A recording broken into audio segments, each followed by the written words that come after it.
এই ঘটনাটা কিন্তু মানে যারা শুনছেন তারা কিন্তু এটা একটু নিজের রিস্কে শুনবেন বলে আমি সন্ধে হয়ে গেলেই না আমার বুকটা কীরকম ছ্যাত করে ওঠে। মানে আমার মনে হয় যে ঘরের মধ্যে মানে কেউ একটা ঘুরে বেড়াচ্ছে, মনে হচ্ছে আমার পিছনে কেউ দাঁড়িয়ে আছে। না স্যার, আমি সত্যি কথা বলছি, ওই ছবিটা তাকিয়েই থাকে, ছবিটা তাকিয়েই থাকে। সবার পিছন থেকে পেনটা বের করেছি, পেনটা বের করে হঠাৎ করে মানে এমনি ন্যাচারালি আমি উঠে এরকম ফটোর দিকে চোখ পড়েছে, স্পষ্ট বলছে শান্তিদেব, বুঝলে? কল করে বলছি কী সব পারিস তুই আমাকে, ছ্যাবলা মারছিস কেন? আমার কেন বলছে, আরে তো ডেড বডির ফটো পাঠিয়েছিস আমাকে, বলছিস যে এরকম। হ্যাঁ, মানে কিছু একটা জিনিস আছে যেটা আমাদের বুদ্ধির বাইরে চলছে। আমি যখন তুই এত শিওর হয়ে কী করে বলিস, তখন বললো মর্গে কতবার ড্রয়ার খুলে যায় তুই জানিস? আর ড্রয়ার মানে বললো যেখানে যে ট্রেগুলোতে ডেড বডি রাখা থাকে, বলে রাত বিরাতে এরকম ড্রয়ার খোলে বন্ধ হয়, ড্রয়ার খোলে বন্ধ হয়, এগুলো মর্গের বাইরে যায় না কথাবার্তাগুলো। কিন্তু স্যার আমি দেখছি ওই যে ছেলেটা যার সাথে আমি গিয়ে থাকতাম, ওরই মতো মুখওয়ালা, মানে মুখটা ওর কিন্তু বডিটা একটা অন্য মোটা সোটা একটা কালো মানে বন মানুষের মতো কিছু একটা। সে এসে আমাকে জোর জবরদস্তি, আমি পুরো ফিল করছি যে আমার সাথে বলপূর্বক আর কি ইন্টারকোর্স হচ্ছে, বুঝতে পারলে তো? তারপর হঠাৎ করে হ্যাঁ মেয়েটা চিৎকার করে উঠেছে, স্যার স্যার স্যার এরকম চিৎকার করে উঠেছে। ঠিক আছে, আমি তখন অবাক হয়ে দেখলাম যতবারই এরকম ফাটছে আগুনটা, it takes a specific shape. এই প্রথম নিজের চোখে আমি জিন দেখলাম।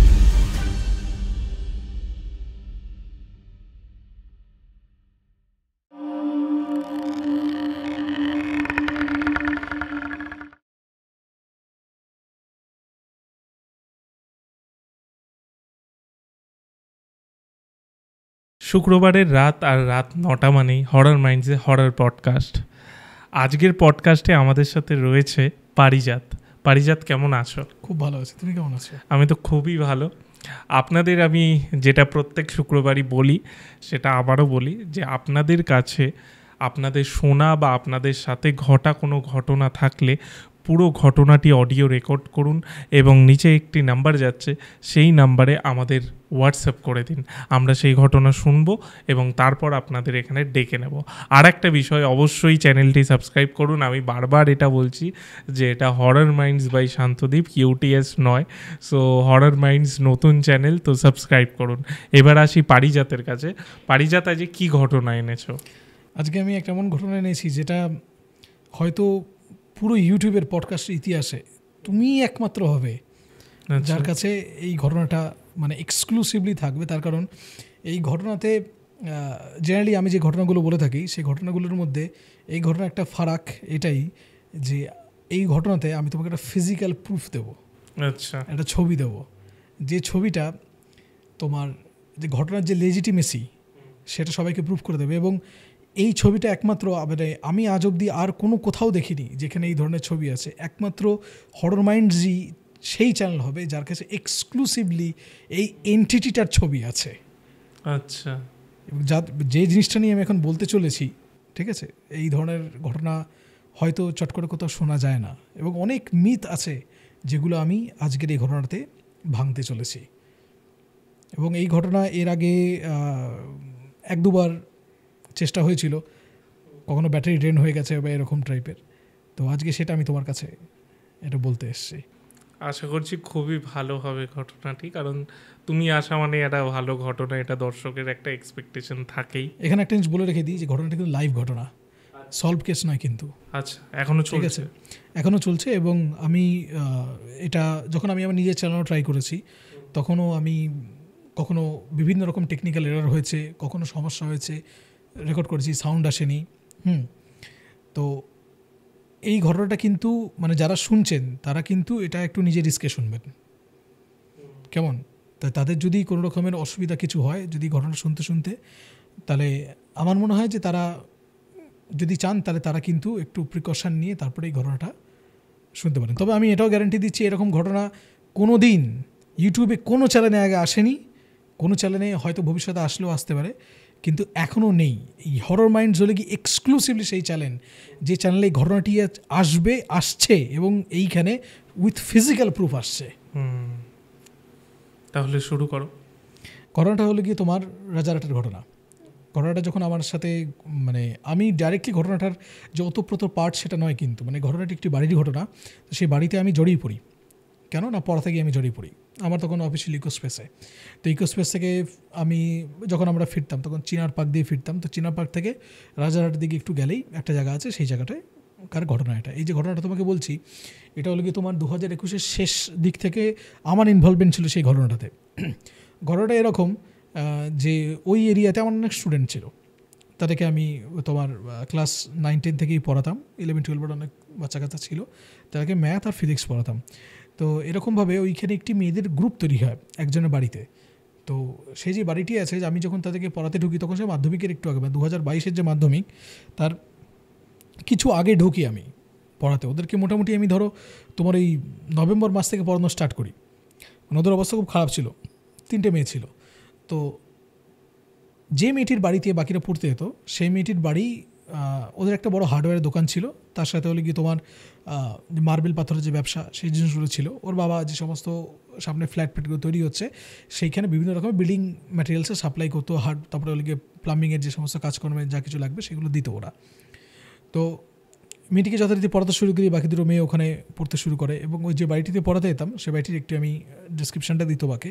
ঢুকেই বাড়িটাতে না একটা প্রথমে বাগান পড়ে, সেই বাগানটা ক্রস করে, বাগানের মাঝখান দিয়ে তোমার খড়খড়ি দেওয়া রাস্তা, বাগানটা ক্রস করে গিয়ে বাড়িটা পড়ে। এবার বাড়িটা যে আছে, বাড়িটার নিচে 2টো ঘর, ঠিক আছে? তো আর নিচে তোমার হলে গিয়ে একটি বাথরুম, আর ওপরে ওদের 2টি ঘর, আর ওপরে একটি বাথরুম আছে, ঠিক আছে? এবার নিচের যে বাথরুমটি আছে সেটাকে, এটা আমি খুব অদ্ভুত জিনিসটা দেখেছি বাড়িটাতে। সেটা হলে কি দেখবে, সাধারণত ধরো যে কোনো ফ্ল্যাট তৈরি হচ্ছে বা যে কোনো বাড়ি তৈরি হচ্ছে, বাথরুমগুলো সব একই দিকে থাকে, এদের সেরকম ছিল না, ঠিক আছে? এদের ওপরের ঘরে যে বাথরুমটি ছিল সেটি সিঁড়ির পাশে ছিল। মানে সেটার বাড়িটাকে যদি আমি এরকম যদি হয় যে ঢুকতেই বাড়িটাকে ধরো আমি দেখতে পাচ্ছি এইভাবে, তাহলে বাড়িটার নিচের যে বাথরুমটা সেটা হলে গিয়ে বাড়িটা তোমার বাঁদিকের কোণে, আর উপরে যে বাথরুমটা সেটা হলো বাড়িতে ডান দিকের কোণে। বাড়িটার ডান দিক যে আছে, সেই ডান দিক দিয়ে তোমার সিঁড়িটা শুরু হয়। সিঁড়ির পাশে হলে গিয়ে ওই বাড়ির যিনি মালিক ছিলেন, মেয়েটির দাদু, তার ঘর ছিল। এবং ওই যে ঘরটি যে আছে, ওই ঘরটির পাশে আরেকটা ঘর ছিল, সেটা হলে গিয়ে মানে ওই দাদুরই, মানে দাদুর হচ্ছে 2টো ঘর ছিল, একটা বৈঠকখানা, হ্যাঁ, আরেকটা হলে গিয়ে তোমার শোয়ার ঘর থাকে না, দেখবে পাশাপাশি ঘর লাগানো থাকে। তো বৈঠকখানাতে আমি ওদেরকে পড়াতাম, এবং সেই বৈঠকখানায় ওর দাদুর একটা ফটো ছিল। মানে আমি যখন যাই তখনও দাদু বেঁচে, নভেম্বর মাসে অবধি বেঁচে, শরীরটা ঠিকঠাকই ছিল। তো হঠাৎ করে আমি একদিন এরকম খবর টবর পাই যে দাদু মারা গেছে, কিছু পড়বে না কয়েকদিনের জন্য। তারপরে গিয়ে আবার নর্মালি পড়াতে শুরু করি আমি। তো ওর দাদুর একটা আবক্ষ ছবি সেটা ওই ঘরটাতে ছিল। আর আরেকটা যে ঘর আছে সেটা হলে গিয়ে তোমার এই থাকে না কিছু স্টোর রুম বা এরকম টাইপের, নিচের ওরকম একটা ঘর ছিল, নিচে একটা ডাইনিং স্পেস আছে, আর পাশে হলে কি কিচেন, ওপরেও একটা কিচেন আছে। এবার এইখানে ঘটনাটা প্রথমে কিন্তু মানে ডাইরেক্টলি যে একটা প্যারানর্মাল ব্যাপার হচ্ছে এইভাবে কিন্তু ঘটনাটা স্টার্ট হয়নি, অন্যত আমার কাছে ব্যাপারটা সেভাবে আসেনি। তো মাধ্যমিকে ঠিক আগে ওর বাবা আমাকে 1 সপ্তাহ মতো বাকি ছিল, ওর বাবা আমাকে কল করে বললো যে স্যার আপনার কাছে একটু কমপ্লেন আছে, আপনি একটু মেয়েকে বোঝান। না কী ব্যাপার বলুন। তখন বললো যে মেয়ে ঘরে পড়তে চাইছে না, মেয়ে বারবার ওই বান্ধবীদের বাড়িতে যেতে চাইছে। ওই বান্ধবীদের ওদের পাড়াতেই, একজনের একটু দূরে বাড়ি, আরেকজনের কাছাকাছি বাড়ি আর কি, পাড়াতেই একটু দূরে, আর আরেকজনের পাশের পাড়াতে বাড়ি। তো বলছে এখানে পড়তে চাইছে না, ঠিক আছে? তো মানে ও বাকিদের কাছে গিয়ে পড়তে চাইছে। দেখুন এরকম বারবার যদি একটা জায়গা থেকে মুভ টুভ করে, তাহলে সামনে পরীক্ষা চলে আসছে, ওকে আপনি বোঝান। তো মেয়েটির যে কথা বলছি এখানে, মেয়েটির তোমার ডাকনাম ছিল টুসি, ঠিক আছে? এবং মেয়েটি না তোমার খুব চাপা স্বভাবের মেয়ে ছিল, মানে চট করে কিছু বলতো না। কীরকম এটা কী করে বুঝলাম, যে ধরো কোনো প্রবলেম যদি ম্যাথেও হতো বা কোনো একটা প্রবলেমে অসুবিধা হয়েছে, কোনো একটা অঙ্ক বুঝতে পারছে না, চুপ করে থাকবে, বলবে না। ও তো মুখ দেখে বোঝা যেত যে বুঝতে পারছে না, তখন 10-12 বার জিজ্ঞেস করার পর তারপরে আমতা করে বলতো। হয়তো ওর এরকম একটা ব্যাপার ছিল যে একটা ইনফিরিটি কমপ্লেক্স অনেকে ভোগে না, যে আমি যদি বলি তাহলে আমাকে কীভাবে নেবে লোকজন। তো যথারীতি ও যখন দেখলাম ও আমাকে বলছে না স্যার আমার এখানে পড়া হচ্ছে না, মানে আমতা করছে। মানে একটা মানুষের থাকে না যে সে যখন কথা বলে তার ভিতরে তুমি কথার ভিতরে কনভিকশন বুঝতে পারবে, তুমি স্ট্রং রিজন বুঝতে পারবে তুমি। তো ওর মনে হচ্ছিল যে ও যেন আধখ্যাচড়া কিছু একটা কথাবার্তা বলছে আমাকে, যে ওর এখানে মন বসছে না। হ্যাঁ, তারপরে আমাকে একবার বললো দাদু মরে যাওয়ার পরে আমার এই ঘরটাতে আর মন বসে না, তাই আমি অন্য বাড়িতে গিয়ে এখানে আসলে দাদুর কথা মনে টুটে পড়ে। আমাকে তখন ওর মা যে ছিল, ওর মা খুব ভালো ছিল, আর ওর বাবা আর কি দাদুর মারা যাওয়ার পরে আর কি ওই হার্ডওয়্যার দোকানে গিয়ে বসতো, তার আগে থেকেও বসতো একসাথে। তো তারপর থেকে ও দাদু মারা যাওয়ার পরে আর কি, মারা যাওয়ার পর থেকেই না ব্যবসাটা খুব বড় করে বাড়তে শুরু করে। মার্বেল পাথরের যে ব্যবসাটা বললাম সেটা কিন্তু তোমার এই ওর মাধ্যমিকটা হয়ে যাওয়ার কয়েকদিন আগে থেকে ওর বাবা আর কি পুরো বাড়িতে কাজকর্ম শুরু করে দেয়। ওর বাড়ির নিচেই আর কি দোকানটা, বুঝতে পারলে তো, মানে দোকানের পিছন দিয়ে আর কি গলিতে গিয়ে তোমার বাড়িটা ওই এরকম বললাম যে দুপাশে বাগান আছে, তারপরে গিয়ে শেষের দিকে ওদের বাড়িটা। তো খুব বড় করে ওদের ব্যবসাগুলো বাড়তে শুরু করে দাদু মারা যাওয়ার পর থেকেই। এবং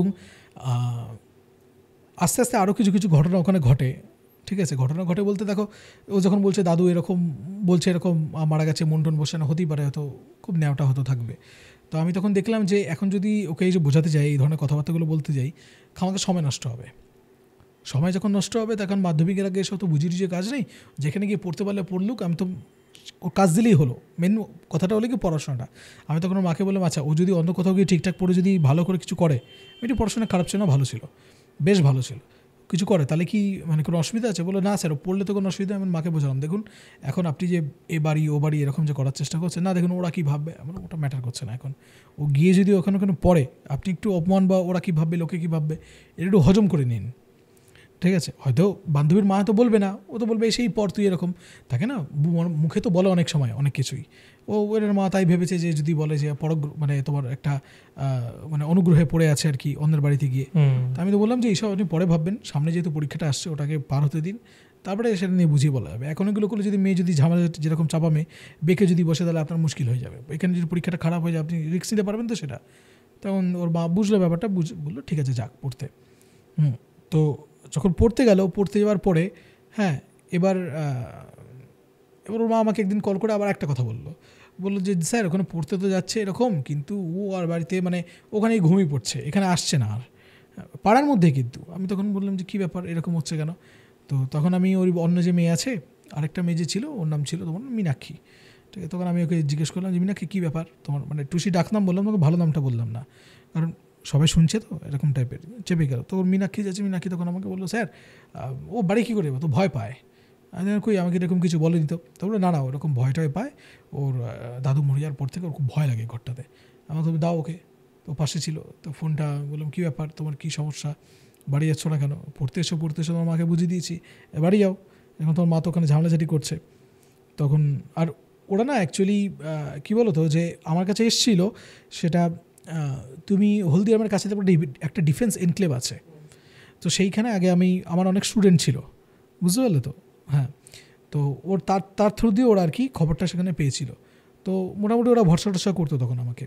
তো আমাকে তখন বললো না স্যার এরকম মানে ঘরটাতে গেলেই না খুব ভয় লাগে, দাদু মারা গেছে তো এরকম টাইপের। আমি তখন দেখলাম যে ভয় লাগাটা স্বাভাবিক, কারণ অনেক সময় এরকম হয় যে মারা যাওয়ার পরে আর কি আত্মার সময় কাছাকাছি ঘুরঘুর করে। তো তখন শ্রাদ্ধ হয়নি, সবে তো হয়েছে শ্রাদ্ধ, না হয়ে গেছিলো তো শ্রাদ্ধ, কারণ নভেম্বর ওর দাদু মারা গেছে ডিসেম্বরে, ঠিক আছে। আর মাধ্যমিক তো ফেব্রুয়ারির সময়কার কথা, ঠিক আছে।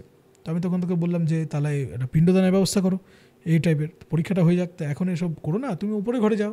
বুঝছে না যে মানে পুরো বাড়িতেই নাকি গা ছমছম করে, নাকি তোমার শুধু একারই করে নাকি মায়েরও করে, না আমার একই করে। বাবাকে বলেছিলাম, বাবা এগুলো পাত্তা টাত্তা দেয়নি, ঠিক আছে, বাবার যেরকম হয় আর কি।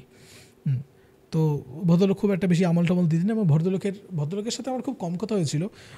ওর বাবার কীরকম ব্যাপার বলো তো, দেখবে কিছু কিছু মানুষ থাকে যারা মনে করে যে বাচ্চা কাচ্চা গাছের মতো হয়, গোড়ায় জল ঢালতে রাখলাম এমনি গাছ বড় হয়ে যাবে। তাই তারা কিছু কিছু মানুষ এরকম আছে, তারা মনে করে যে বাচ্চার পিছনে কাড়িয়ে টাকা ধরো বাচ্চা এমনি বড় হয়ে যাবে, প্রচুর একটা মাস্টার রেখে দাও বাচ্চা এমনি বড় হয়ে যাবে। আর মানুষ তো গাছ না রে বাবা, তোমাকে তো একটা সুপারভিশন করতে হবে, তোমাকে তো দেখতে হবে, তাকে পরিচর্যা করতে হবে। কাড়িয়ে টাকা ধরলাম বাচ্চা মানুষ হয়ে গেলো, এরকম তো না। আর বাবাটা খুব মানে একটু অ্যারোগ্যান্ট গোছের লোক ছিল, বুঝতে পারলে তো, মানে সব জানেন, সব বোদ্ধা বলে না এরকম টাইপের, ওরকম একটা লোক ছিল। তাই আমি ভদ্রলোকের সাথে একবার কথাবার্তা বলেছিলাম।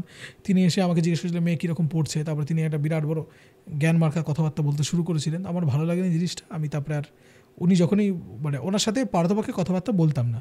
তাই আমি বুঝলাম যে ওই ভদ্রলোকের পক্ষে এরকম করাটা সম্ভব। তো আমি তখন তাকে যথারীতি বললাম যে মেয়েটাকে বললাম যে দেখো তোমার এই পরীক্ষার সময় ঝামেলাঝাটি করো না, কারণ তোমার যদি পরিবারে যদি ঝামেলাঝাটি হয় তাহলে তো তোমার পরীক্ষা দিতে একটা অসুবিধা হবে, ওখানে পড়লে ওখানে গিয়ে আবার যদি তোমার ইম্প্যাক্ট পড়ে।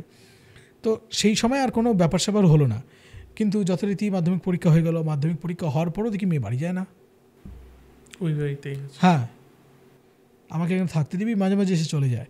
স্বাভাবিক, দেখো তুমি যদি মাধ্যমিক হয়ে গেছে, এবার ধরো তুমি একটা জায়গায় বাড়িতে এসছো, বাড়িতে এসে তুমি ধরো গ্রুপ স্টাডি করে চলে গেছো, এখন তুমি মাঝে মাঝে ওখানে এসে থাকা শুরু করছো, যার বান্ধবী তার অসুবিধা হবে না, বাড়ির লোকের অসুবিধা হবে, তাই না? বাড়ির লোক বলবে তোর বাড়ি ঘর নেই, তুই এখানে কেন পড়ে আছিস, তোর এত বড় বাড়ি আছে। আর পাড়াতে একজনের এত বড় প্রভাব প্রতিপত্তি হচ্ছে, লোকের চোখ টাটায়, ঠিক আছে? তো স্বাভাবিক কেউ এটা ব্যাপারটা পছন্দ করছে না। তো আমি মিনাক্ষী বললো, স্যার ও না এখানে আছে, আমার মা খুব ডিস্টার্ব করছে। মানে মিনাক্ষী আমাকে কল করে বললো যে আপনি যদি ওকে একটু বোঝান যে বাড়ি চলে যাওয়ার জন্য।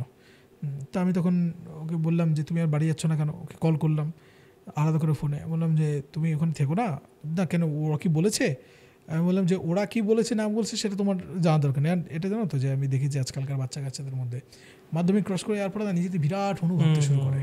হ্যাঁ, মানে স্যারদের সাথে কীভাবে কথাবার্তা বলছিল, হঠাৎ করে মাধ্যমিক হয়ে গেছে, বেরোচ্ছে কি বেরোনি, তারা ভাবে আর বিরাট বড় হয়ে গেছে, আমি বিরাট হনু হয়ে গেছি। আমাকে হঠাৎ করেছে ওরা কী বলেছে। আমি তখন বললাম যে দেখো কতটা আস্পর্ধা, আমি বলছি ঠিক আছে তোকে যে এরকম একটা ব্যাপার, আমাকে উল্টে ওর চার্জ করে জিজ্ঞেস করছে। আমি বললাম যে তুমি, তখন ওকে বললাম যে দেখো তুমি তোমার কথাবার্তাগুলোকে ঠিক করো, এদের জিনিসপত্র বিরাটের হাতি করে তুমি হয়ে যাও নি।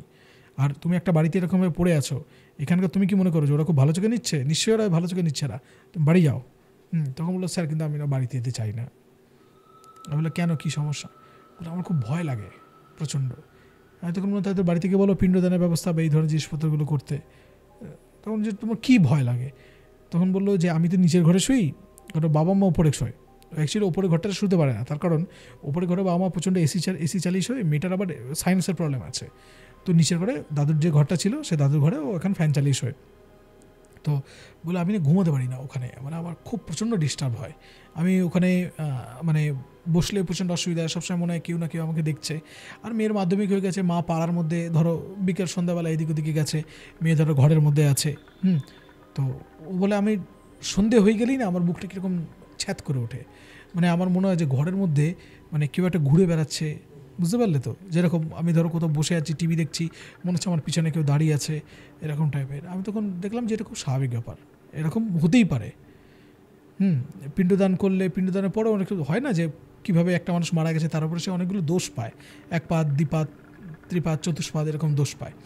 তো হয়তো সেরকম কিছু একটা হয়েছে, সে অনুযায়ী ঠিকমতো ট্রিটমেন্ট করলে বা সে যদি কোনো ভালো করে পিণ্ডদানের ব্যবস্থা করে বা শান্তি সস্তান করে সেটা ঠিক হয়েও যায়। তো আমি তখন তাকে বললাম যে ঠিক আছে আমি একবার তোমার বাবার সাথে কথাবার্তা বলবো বা তোমার মায়ের সাথে কথাবার্তা বলবো, তা যথারীতি তুমি বাড়ি যাও এখন, এরকম। তো আমার কথাবার্তা শুনে তারপরে বাড়িতে গেল। তো বাড়িতে গিয়ে আমার মাকে কল করলাম, কল করে বললাম যে দেখুন ওর, আমি কল করার আগে মাই আমাকে কল করলো যে স্যার এবার তো ক্লাস 11 পড়ানোটা শুরু করতে হবে, কারণ বাকি যে দুটো মেয়ে আছে ওই দুটো মেয়ে অঙ্কে তো খুব ভালো ছিল না, ওরা ওই মানে তাও অঙ্কে ভালো না থাকলেও মানে ধরো যে মেয়েগুলো ধরো তোমার 40-50 এরকম পেতো, আমি যখন পড়েছি তারা বেশ তোমার 80-85 মতো এরকম পেয়েছে। পাওয়ার পরে ওরা এরকম করে নমস্কার বাবা আর অঙ্কের দিকে যাচ্ছি না এরকম করে তারা আর্টস নিয়ে নিল। ঠিক আছে, এই মেয়েটি বললো না ঠিক আছে আমি সায়েন্স নিয়েই পড়বো। না ওর একটা কি মাইক্রোবায়োলজিস্ট হবে না কি সব এসব একটা স্বপ্ন টপ্ন ছিল। তো যথারীতি ও সেটা নিয়ে পড়া শুরু করলো সায়েন্স নিয়ে। তোর মা আমাকে বললো তার স্যার এবার ম্যাথ আর ফিজিক্সটাতে সে পড়াতে হবে। তো আমি তখন বললাম যে ঠিক আছে আমি যাবো, গিয়ে পড়াবো এই জিনিসপত্রগুলো। তো যখন যাওয়া ঠিক হলো এরকম টাইপের, তো ও তখন বললো যে স্যার মানে অন্য কারো বাড়িতে মানে অন্য কোনো স্টুডেন্ট জোগাড় করে তার বাড়িতে পড়ালে মানে আপনার কি এখানে আর কোনো স্টুডেন্ট আছে যে? তো আমি বললাম যে হ্যাঁ আছে, থাকবে না কারণ তারপরেও ক্লাস 10-এ 2-3টে মেয়ে এসেছিলো যারা ওইখানে না একটু দূরে ছিল, রাজারহাট গোপালপুরে ছিল, বুঝতে পারলে? মানে ওদের বাড়িটা হলো কি চীনা পাক থেকে তুমি আরেকটু ঢুকলেই এই ক্রসিংটা রাজারহাটের দিকে একটু গেলেই সামনে একটা তোমার ইসে পড়ে সিগন্যাল পড়ে ওই জায়গাটা ওদের বাড়ি। কিন্তু অন্য যে গ্রুপটা ছিল সেটা ছিল তোমার হলো গিয়ে রাজারহাট গোপালপুরের ওখানে। তাই আমি ওখানে পড়াতে যেতাম, পড়ি তারপরে যখন ফিরতাম তোমার বাদুর রোড দিয়ে ফিরে চলে আসতাম, বাদুর রোড হয়ে চৌমাথা হয়ে তারপরে সোদপুর সোজা বেরিয়ে চলে যেতাম। আর যেহেতু সেটা অফিসের রাস্তা দিয়ে আমার পড়তো, আমার আলাদা করে অন্য দিক থেকে ঘুরে যেতে হতো না, বাইকে ঘুরে পরে চলে আসতাম। এমন কিন্তু তুমি তো ওখানে পড়তে পারবো না, তো ক্লাস 11-12 না। হ্যাঁ এমন তোমার সমস্যাটা কী হচ্ছে তুমি আমাকে বলো তো? তখন আমাকে বলছে স্যার আমি তো ঘুমানো কি এমনি রাতবেলা আমি পড়তেও পারছি না। আমি কী সমস্যাটা এক্স্যাক্টলি তোমাকে বলবে? মানে তোমার তো এরকম ছায়াটার ব্যাপারে হচ্ছে, তোমার তো এরকম ভয় লাগছে। ইতিমধ্যে ওর মায়ের সাথে যখন মা কল করেছিল আমাকে ওর মাকে বলেওছি যে এরকম আপনার মেয়ে কিন্তু ভয় পাচ্ছে, আপনি কিন্তু এরকম একটা করার ব্যবস্থা করুন। তখন ওর মা বললো ওর বাবা এই কথাবার্তাগুলো বিশ্বাস করে না, ওর বাবা এগুলো শোনে না, তাই জন্য বাবা এগুলো কিছু করতে দিচ্ছে না। এখন তাহলে একটা টেম্পোরারি ব্যবস্থা করুন, কোনো ভালো জ্যোতিষী দেখান, হাতের মধ্যে কিছু কবচ টবচ বা এগুলো ধারণ করুন, অথবা কোনো যদি আপনার মন্ত্রতন্ত্র করতে হয় তখন সেগুলো করুন। তখনও না আমি এরকম মানে মন্ত্র বা কী কী করতে হবে এই জিনিসগুলো বলতাম না। আর সত্যি কথা বলছি শান্তিদীপ, বলে কোনো লাভও হয় না, লোকজন করেও না, লোকজন বেশি বোঝায়। যাই হোক, তো ব্যাপার সেটা হলো গিয়ে যে আমি তখন বললাম ওর মাকে যে এই জিনিসগুলো করুন, তাহলে আপনি এরকম সুরাহা পাবেন এইগুলোতে। তো বেশি বোঝে মহিলা, করলেন না। মেয়েটিকে বললাম, মেয়েটি কিন্তু একটা দুটো করা শুরু করলো, ঠিক আছে, কিন্তু ওই বললাম না মাধ্যমিক পাশ করে যাওয়ার পরে তো এরকম 13 হাত লেজ, ঠিক আছে, তো সে একটা দুটো করে এরকম বন্ধ করে দিল। এবং আমি তো পরে আবার যখন ঝামেলা হলো তখন আমি তার বাড়িতে পড়াতে গেলাম, এবার তো পড়ানো শুরু হয়ে গেছে। যখন আমি গেছি তাদের বাড়িতে তখন হলো গিয়ে আমি দেখছি যে সে এরকম, আমি একবারে জিজ্ঞেস করলাম তুমি কি এগুলো করেছো আর ভয়টা লাগছে? স্যার ভয় তো লাগে।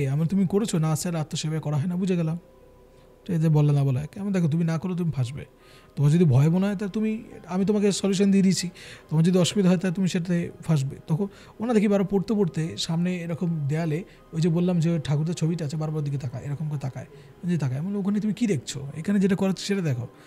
তখন না স্যার আবার তাকে আমাদের আমি তখন বললাম কী ব্যাপার বলো তো ওখানে? তখন বললো স্যার আপনার একটা কথা বলবো, আপনি বকবেন না তো? আমি বললাম যে কী বলো, কী সমস্যা? হ্যাঁ, বকার মতো কথা নিশ্চয়ই তুমি আমাকে বলবে না। না স্যার, আমি সত্যি কথা বলছি, ওই ছবিটা তাকিয়ে থাকে। ছবিটা তাকিয়ে থাকে? ছবি তাকিয়ে থাকে মানে?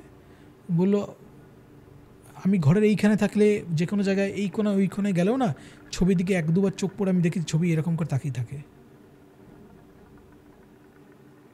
ছবি তাকিয়ে আছে। এরকম হয়? তোমার কি মনে হয় শান্তদীপ, হয় এটা? হয়, একদম হয়। আমার নিজের আঁকা এরকম ছবি আছে, আমার কাছে একটা পাবলিশিং হাউস একবার এসেছিলো, তখন আমি ওরকম ইলাস্ট্রেশন করতাম। ওরা এসে আমাকে বলেছিল যে বিভূতিভূষণ বন্দ্যোপাধ্যায় তো তান্ত্রিকের তো দুটো গল্প, প্রথমটা হলো কি তোমার মাথু পাগলিটা, সেকেন্ডটা হলো মধুসুন্দরী দেবীর, যেটা বিভূতিভূষণ নিজে লিখেছে। তো আমাকে সে পাবলিশিং হাউস এসে বলেছিল দাদা আমরা একটা ইলাস্ট্রেটেড তান্ত্রিকের গল্পের বই বের করবো, ঠিক আছে, যে ওই বিভূতিভূষণের সংকলনটা নিয়ে আপনাকে ইলাস্ট্রেশনগুলো করতে হবে। তো সেইখানে আমি তোমার হলে গিয়ে মাথু পাগলির দুটো ছবি এঁকেছিলাম। মাথু পাগলি কীরকম হবে সেই পুরো জিনিসটাতে, আর আমি প্যাস্টেলে আঁকি, কোনো পেন্সিল টেন্সিল ইউজ করি না, প্যাস্টেলে আঁকতে আঁকা হয়ে যায়, কী করে হয় আমি জানি না, খুব ক্লিয়ারলি বললাম আমি তোমাকে। এবং আজ অবধি যতগুলো আমার এই ধরনের আঁকা হয় না, খুব আমি দেখেছি, তোমাকে যদি আমি পরে দেখাই বা তোমাকে যদি দিই, তুমি যদি তোমার শোতে দেখাও যে আমার ছবি যেগুলো আছে সেগুলো তো প্রথম কথা একটু ধরো খুব মানুষেরই ছবি আঁকি, কিন্তু পোর্ট্রেট আঁকি, ধরো কারো মুখ আঁকলাম, ঠিক আছে, তো এরকম জেনারেলি মেয়েদের পোর্ট্রেট যেগুলো আছে সেগুলো আঁকি। তো সেইখানে স্কিনগুলো যে আছে, স্কিনগুলো তোমার তুমি ছবিটা দেখলে বুঝতে পারবে, ধরো আমি যে বসে আছি, তোমার যে মাথার যে 4 স্কিন আছে যেরকম সেরকম টাইপের হয়। কিন্তু আমি যে কোথাও আঁকা শিখেছি, আমি যে পার্টিকুলারলি ওইভাবে আঁকি ওটা নয়, কিন্তু আমি জাস্ট ওরকম করে প্যাস্টেল দিয়ে আঁকতে শুরু করি, এন্টায়ার থিং নিজের মতো তৈরি হয়ে যায়। হতে পারে কোনো ট্রান্সে হয়, থাকে না? এবার এইটা অনেকে বলতে পারবে কী করে জিনিসটা হয়, প্রারব্ধ ফল আছে, তাই না? হতেই পারে প্রারব্ধ ফল আছে যে আমি ধরো আগের কোনো জন্মে এই ধরনের কোনো কাজকর্ম করে এসেছিলাম, ফলে সেগুলো ন্যাচারাল হ্যাবিট হয়ে গেছে, আমার করতে শুরু করেছি, জিনিসগুলো বেরিয়ে গেছে। তো সেইখানে আমি মাথু পাগলির একটা ছবি এঁকেছিলাম। কোন ছবি? তুমি তারাতান্ত্রিকের যদি গল্প শুনে থাকো, সেখানে একটা ছিল যে মাথু পাগলি একদিন একটা 16 বছর বয়সী মেয়ের রূপে গাছের তলায় বসেছিল, যখন তারানাথ ওখানে আসে। তো জিজ্ঞেস করেছিল যে যিনি এখানে থাকেন তিনি কোথায়? তো মেয়েটি তখন হেসে বলেছিল কার কথা বলছো, কে? তারপরে তারানাথ আবিষ্কার করেছিল 16 বছর বয়সী মেয়েটাই হলো একজন মাথু পাগলি। তাকে বিভিন্ন রকমভাবে ওই হাকিনি বা বিদ্যা যেগুলো লিখেছিল বিভূতিভূষণ, তা দিয়ে ইলুশন ক্রিয়েট করেছিল তার মনে।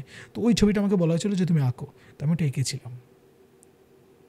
তারপর আমি সেই ছবিটা কোনোদিন খুলিনি আঁকার পরে। আর তার একটা ফটো আমার কাছে আছে, ঠিক আছে, আমি তোমাকে ফটোটা পাঠাবো সেই ছবিটার, কিন্তু আমি তারপরে আর কোনো খুলিনি।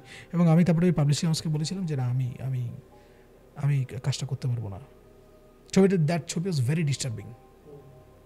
আমি নিজে এঁকেছিলাম, আঁকার পর আমি যে দেখলাম যে খাতাটা এরকম নিয়েছিলাম, যে আমি খাতাটাকে এবার সরাচ্ছি, ছবির একটা বড় ব্যাপার ছিল, একটা মেয়ে বসেছিল, ওই একটা সুন্দর একটা মেয়ের ছবি এঁকেছিলাম। তো যেই তুমি ধরো সরছো, ধরো আমি ধরো এই খাতাটা এইভাবে আছি, তো ধরো আমি ছবিটা, তুমি আমার উল্টো দিকে বসে আছো, এবার তুমি নিজে ওইদিকে সরতে শুরু করছো, ঠিক আছে, তোমার মনে হবে ছবির চোখ এরকম করে তোমাকে আই কন্ট্যাক্ট না ব্রেক করে তোমাকে এবার সরছে ছবির চোখটা। আমি নিজে চমকে গেছিলাম নিজের আঁকা দেখে। যেটা কী করে হলো, এবং প্রত্যেকটা যে আঁকা আছে সব কটা রাত্রেবেলা 2টোর পরে হয়েছিল হয়, এবং কখনো কৃষ্ণপক্ষে হয়েছে, কখনো শনিবার দিন হয়েছে, এই ধরনের কাণ্ড কারখানা হয়েছে। কিন্তু কেউ ধরো ছবি আঁকলে ছবির ধরো একটা স্পেসিফিক আকার ভঙ্গি আছে, তার মধ্যে এই ধরনের জিনিসটা ইলিউশন ক্রিয়েট হয়। একটা ফটোতে কী করে হবে? ফটোতে হওয়াটা অসম্ভব না জিনিসটা এরকম টাইপের, যে আমি সরছি যে এরকম দেখে চোখটা দেখছি, তখন আমার মনে হলো যে হতেই তো পারে যে এই যে মেয়েটা যে আছে, এই মেয়েটা কোনো রকমের মানে তারা নিজে থেকে কোনো ইলিউশন হচ্ছে এই মেয়েটা তো ভয় থেকে এসব আজবে জিনিসপত্র দেখছে, কারণ ভয় থেকে তো আমরা অনেক সময় দেখি ঝোপে বাঘ দেখি, ঠিক আছে। 90% অফ দ্য কেসে যে যারা ভূত দেখেছে তাদের মধ্যে তারা ভূত দেখেনি কোনো দিন, তাদের ব্রেন তাদেরকে বিভিন্ন জিনিসপত্র দেখায়, শোনায়, এই ধরনের। আবার অনেক সময় 90% কেসে আবার যে সাধুসন্ত যারা আছে, ঠিক আছে, সাধুসন্ত মানে যারা জপ তপ করছে, তারা অনেক সময় ভগবান দেখে, ভগবান কিন্তু আসেনি, তাদের মনের ভেতর থেকে বিভিন্ন রকমের ইলিউশন ক্রিয়েট হয়। এত সহজ ভগবান আসা, তাই না?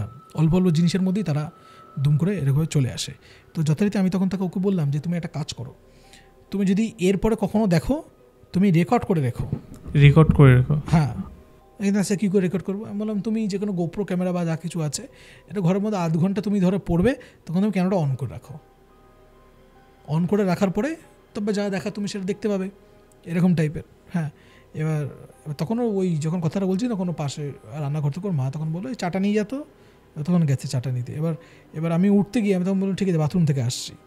এবার উঠতে গিয়ে তখন না ওই আমার যে একটা তোমার পেন ছিল, ওই পেনটা পড়ে গেছে আমার, পড়ে গিয়ে তোমার একটু গড়িয়ে একটা পাশে একটা সোফা ছিল, সোফার পিছনে চলে গেছিলো।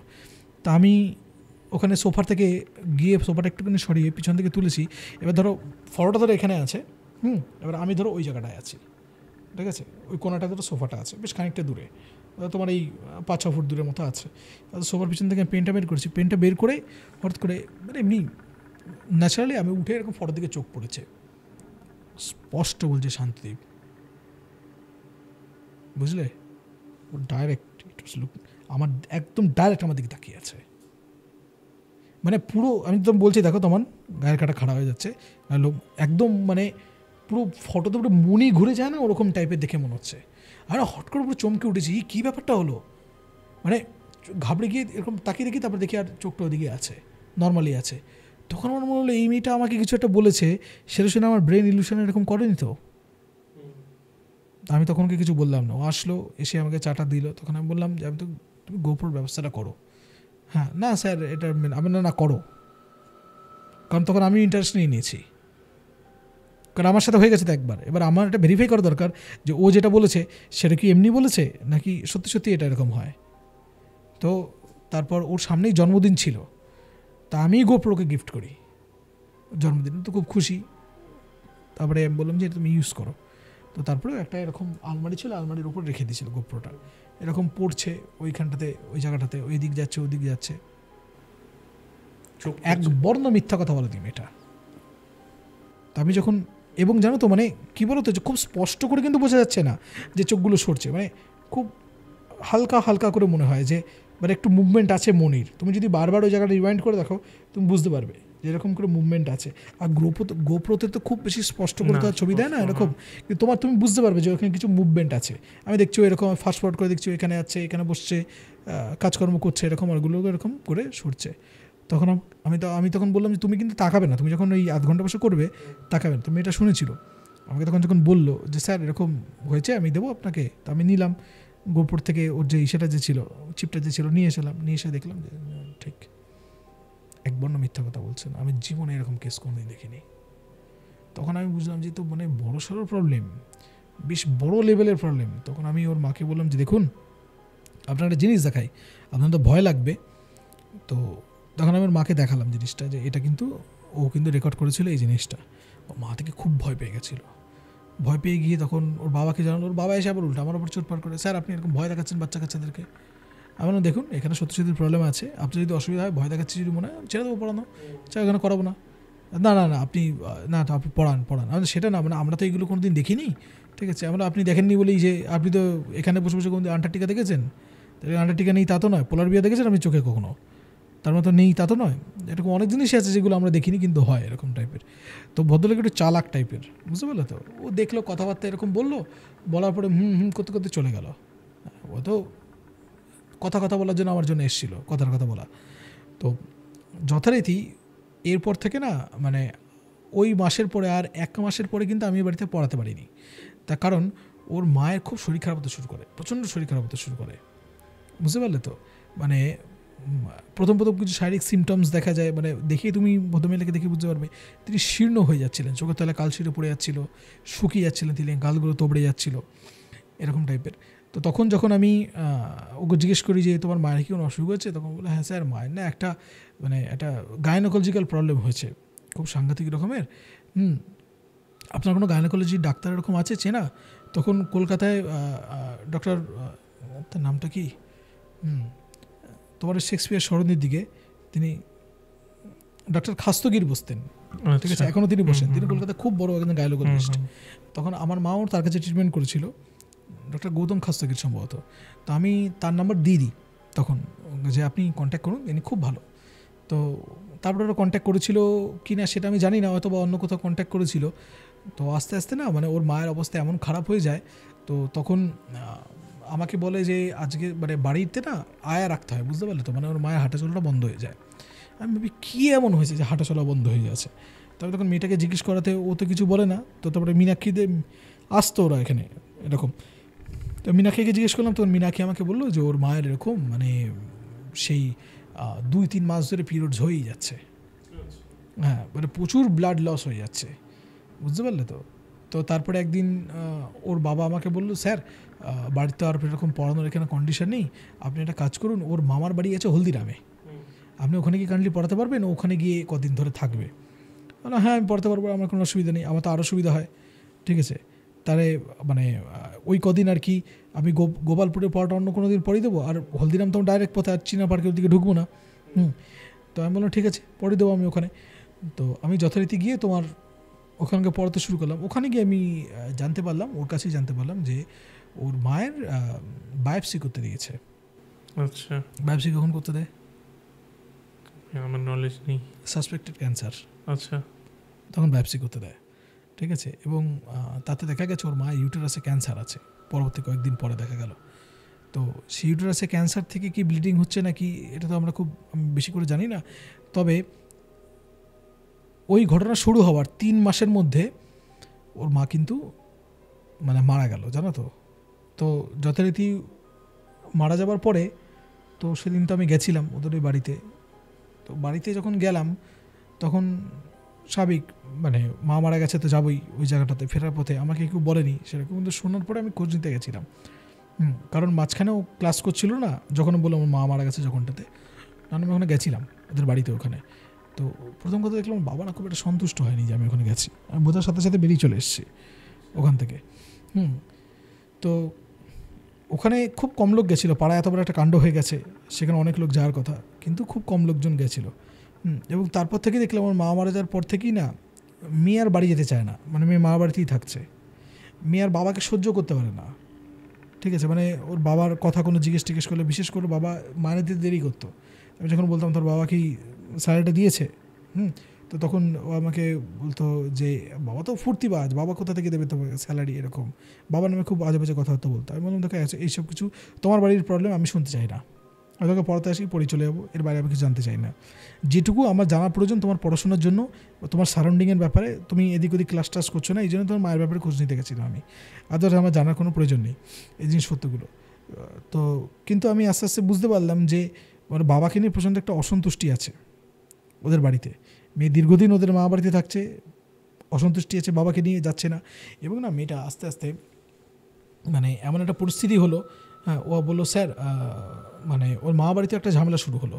না কী ঝামেলা শুরু হলো, মা বাড়িতে না মেয়েটাকে রাখতে চাইছে না। মানে আমি 1-2 দিন গেছি, ওরা বললো যে ও তো চলে গেছে বাড়িতে, কিন্তু ও তার আসেনি, মানে পড়াতে গেছি তো পড়াতে গিয়ে দেখছি ওর নেই ওখানে। 1-2 দিন গিয়ে এরকম ফিরে চলে এসেছি। তারপর মেয়েটাকে ফোন করলো, মেয়েটা ফোন ধরে না, কিছুই যখন হচ্ছে না, তখন হঠাৎ করে ওর যে ইনস্টাগ্রাম আছে, ইনস্টাগ্রামে আমি কিছু ছবি দেখলাম, মেয়েটির ইনস্টাগ্রামে, ঠিক আছে। তো কারণ ও আমাকে ফলো টলো করতো, হ্যাঁ, আর ওর ওপেন ছিল এরকম টাইপের। তো দেখলাম স্টোরিতে এরকম ছবি টবি দিয়েছে যে কোথায় নাকি ওই টাটা গেট আছে না, তোমার টাটা গেটের ওইখানে তোমার একা একা ঘুরে টুরে বেড়াচ্ছে, ওই সব ছবি টবি বিভিন্ন জায়গায় যাচ্ছে, সব ছবি টবি দিত। হ্যাঁ, তো তখন আমি ওদের যে বিনাকিটাকে ছিল জিজ্ঞেস করলাম যে কী ব্যাপারটা কী হয়েছে বলো তো, মানে এরা কি মানে ভ্যাগাবন্ডের মতো এরকম ঘুরে টুরে বেড়াচ্ছে? বলছে না স্যার, ওর অ্যাকচুয়ালি ও একজন সে লিভ ইন করছে। কোথা থেকে কোথায় চলে গেল? লিভ ইন করছে মানে বলছে একটা ছেলে আছে, ও ওটা আর কি টাটা গেটের ওই দিকটাতে নাকি সে থাকে। তো টাটা গেট না, ও বলে একটা ছেলে আছে যেটা হলো গিয়ে তোমার আরে লেক টাউনে যে ক্লক টাওয়ারটা আছে না, ও যে খালটা যে গেছে দেখবে ওখানে তোমার একটা জায়গায় মানে সল্টলেকে যাওয়ার জন্য একটা ছোটো ব্রিজ আছে ওপর দিকটাতে, ভেতর দিয়ে ঢুকে ওই জায়গাটা। তো ওইখানটাতে নাকি ওই জায়গাটা নাকি ও যেত, ওইখানে একটু দূরে গিয়ে দেখবে খাল পাড়ের দিকে কিছু বস্তি টস্তির মতো ওরকম একটা জায়গা হ্যাঁ আছে, একটা ব্রিজ পড়ে ওই দিক থেকে আসার জন্য, যেটা তোমার ধরো ওই মানি স্কোয়ারের সামনে থেকে তুমি যদি এসে ভেতর দিয়ে সল্টলেক সেক্টরগুলোর মধ্যে সেক্টর 2 ওই দিক ভেতর দিয়ে আসো, তাহলে একটা ব্রিজ পড়ে, যেটা তোমার ওই হ্যাঁ সাইড দিয়ে সেই বস্তিটা, হ্যাঁ তোমার ওই যে কেষ্টপুরের ওই সাইড দিয়ে পিছন দিয়ে বেরোয় ব্রিজটাতে। তো ওইখানে বস্তি টস্তির ওইখানে মাঝে মাঝে কিছু পুরোনো পুরোনো ফ্ল্যাট আছে, বুঝতে পারলে? তো সেইখানে নাকি ও যায়, ওই জায়গাটাতে ও নাকি একটা ছেলের সাথে লিভ ইন করে, ঠিক আছে? আমি বললাম যা বাবা, কোথা থেকে কোথায় চলে গেল। আমি তখন বললাম ওকে জিজ্ঞেস করতো যে ক্লাস টাস করবে কিনা। তখন বললো স্যার ও ফোন টোন করলে ফোন টোন ধরে না, মাঝে মাঝে ফোন টোন ধরে। আমি তখন বললাম যে তোমরা কি দেখেছো মানে কোথায় যায় বা কার সাথে লিভ ইন টিভিন করে এরকম টাইপের? যদি হয় তাহলে বলো যে আমি কন্ট্যাক্ট করছি, ও যদি না পড়ে একদম ডাইরেক্টলি বলে দিক, ঠিক আছে? পড়ছে না কিন্তু মায়নাটা দিয়ে যাচ্ছে, মাইনে দিচ্ছে দিয়ে, হ্যাঁ কিন্তু পড়ছে না, মানে ওকে আমার যে গুগল পেতে পে করে যাচ্ছে কিন্তু পড়ছে না, বুঝতে পারলো তো? এইটা আমি তোমাকে যখন বলছি, এইটা হলো কি 2022-এর শেষের দিককার ঘটনা। কারণ 2022-এ মাধ্যমিক, তারপরে হলে কি আস্তে আস্তে তোমার এই আগস্ট নাগাদ ওর মা মারা গেল, ঠিক আছে? তার পুজো টুজো হয়ে গেল, পুজোর পর থেকে তো তারপরে পড়াশোনাটার মধ্যে দেখলাম যে স্যার মাইনে আসছে কিন্তু পড়ছে না, বুঝতে পারলে? তো আমি ভাবলাম তো পুজোর মধ্যে হয়তো কারোর সাথে আলাপ টালাপ হয়েছে এরকম টাইপের। তো আমি তখন বললাম কি মানে পুজোর সময় কি থেকে এইসব শুরু হয়েছিল? ওই মিনাকে জিজ্ঞেস করো, বললো না স্যার আমরা ছেলেটাকে দেখিই নি, আমার জানি না, শুধু জানি ও লিভ ইন করে, কিন্তু ওই ছেলেটার কোনো ফটো নেই। বলে তো ওদের একটা জেনজির একটা টার্ম বেরিয়েছে লো কি পার্সন, ঠিক আছে? তো বললো খুব লো কি পার্সন, ছেলেটা নাকি খুব ফটো তুলতে চায় না। বললাম যা বাবা, ওকে জিজ্ঞেস করো ক্লাসটা করবে কি না, চুলোয় যাক আমার জানার দরকার নেই, ঠিক আছে? কারণ ওর বাবা মাঝে মাঝে আমাকে জিজ্ঞেস করছে মেয়ে কি ক্লাস করছে হ্যান ত্যান। এবার দেখো আমি মায়না দিচ্ছি যখন বলছে ওর বাবা, আমি বললাম ঠিক আছে তাহলে আপনি মেয়ে তো ক্লাস করছে না, তাহলে আপনি একটা কাজ করুন বন্ধ করে দিন। না স্যার আপনি ছাড়বেন না, আমি মেয়ের সাথে কথাবার্তা বলছি এরকম টাইপের। তো মেয়ে তো কোনো পাত্তা টাত্তা নেই। মেয়ে আবার ক্লাসে এসে ধরো তোমার ওখানে যখন ক্লাস করছো না, যখন আমি ফোর্স করলাম তখন সে একদিন আমার সাথে কন্ট্যাক্ট করলো, আমি যখন ধরতে আমি খুব ঝাড়লাম যে কী ব্যাপার তোমার বাবা টাকা দিয়ে যাচ্ছে, তুমি এরকম তোমার বাড়ির ওখান থেকে ঘুরে চলে আসছি আমি, তো বলো না পড়ার জন্য একদম ডাইরেক্টলি বলতো আমি তো বাবার সাথে কথা বলে কাট করে দিচ্ছি জিনিসটা। তখন আমাকে না স্যার আমি অনলাইনে ক্লাস করবো। ঠিক আছে করো অনলাইনে ক্লাস। তো অনলাইনে ক্লাস করা যথারীতি শুরু করলাম। এবার যখন অনলাইনে আমি ক্লাস করে যখন শুরু করছি, হ্যাঁ তখন দেখছি যে ধরো গুগল মিটে দিয়েছি লিঙ্ক, ক্লাস করতে এসে সে ধরো তোমার আমি বলে যাচ্ছি কথা, চুপ বইতে পাশ থেকে নেই কিছু, কোনো রেসপন্স নেই। তখন আমি খুব বিরক্ত হলো। সবাই যে কোনো টিচার যারা থাকে তারা এই জন্য খুব বিরক্ত হবে এই ব্যাপারটাতে। তো তখন আমি তাকে বললাম যে দেখো তুমি একদম খুব ক্লিয়ার কাট করে বলো, তুমি যদি ক্লাস করো তা করো, যে কোনোভাবে ক্লাস করলে করো, না করলে এরকম না করো। হ্যাঁ তখন তো বাবার পয়সা নষ্ট হচ্ছে, তো ওই ফালতু লোকটার পয়সা নষ্ট হচ্ছে হোক, আমরা তুমি এই ধরনের কথাবার্তা বলো কেন? হ্যাঁ তখন আপনি জানেন কী করেছে বাবা, কী করেছে তোমার বাবাকে এরকম অনেক দিন থেকেই শুনতে বাবাকে গালাগাল দিচ্ছ, কী করেছে তোমাকে তো সমস্ত কিছু দিয়ে যাচ্ছে। হ্যাঁ তবে আপনি জানেন আমি এই বাড়িতে কেন থাকি না, বলছি কেন? বলছি কারণ বাবা এই বাড়িতে নিজের গার্লফ্রেন্ড নিয়ে থাকে।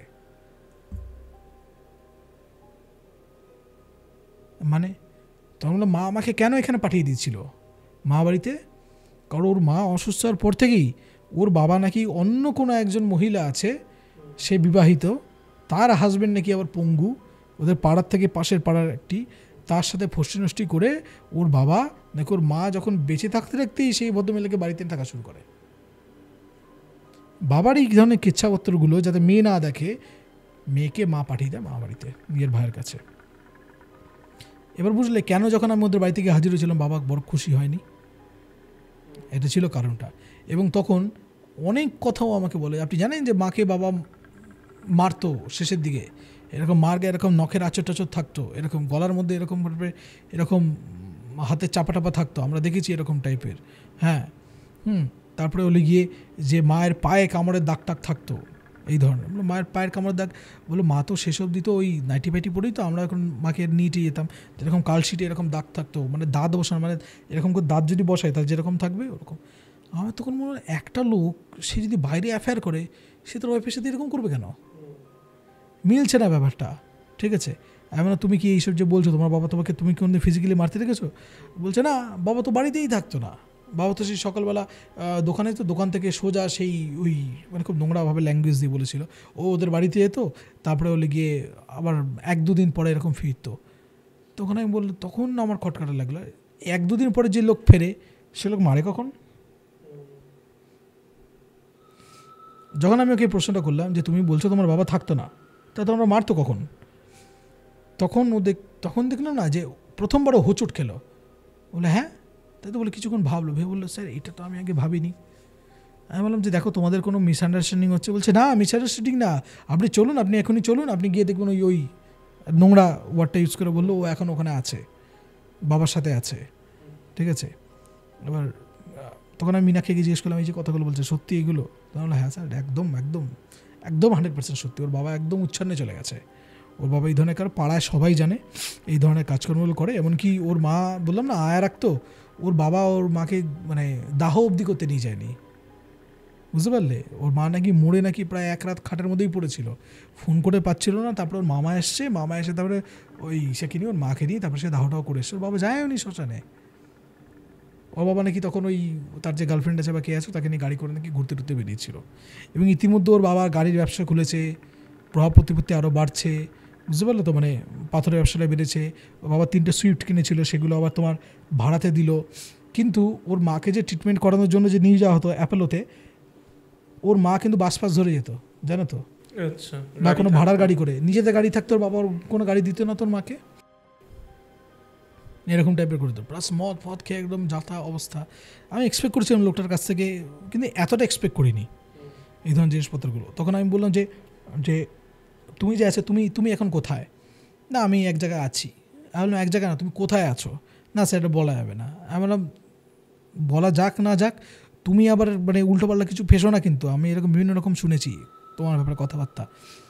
কারণ দেখো, একে তো মা মারা গেছে, তারপর মেয়ে ডেকেছে বাবাকে সব করতে। তো এই ধরনের ইম্প্যাক্ট হওয়ার পরে না সবসময় দেখবে যে একটা মেয়ে খুব রাশ করেছে কোনো একটা সম্পর্কে তখনই যখন তার কোনো খুব বড় ইমোশনাল কোনো ড্যামেজ হয়েছে।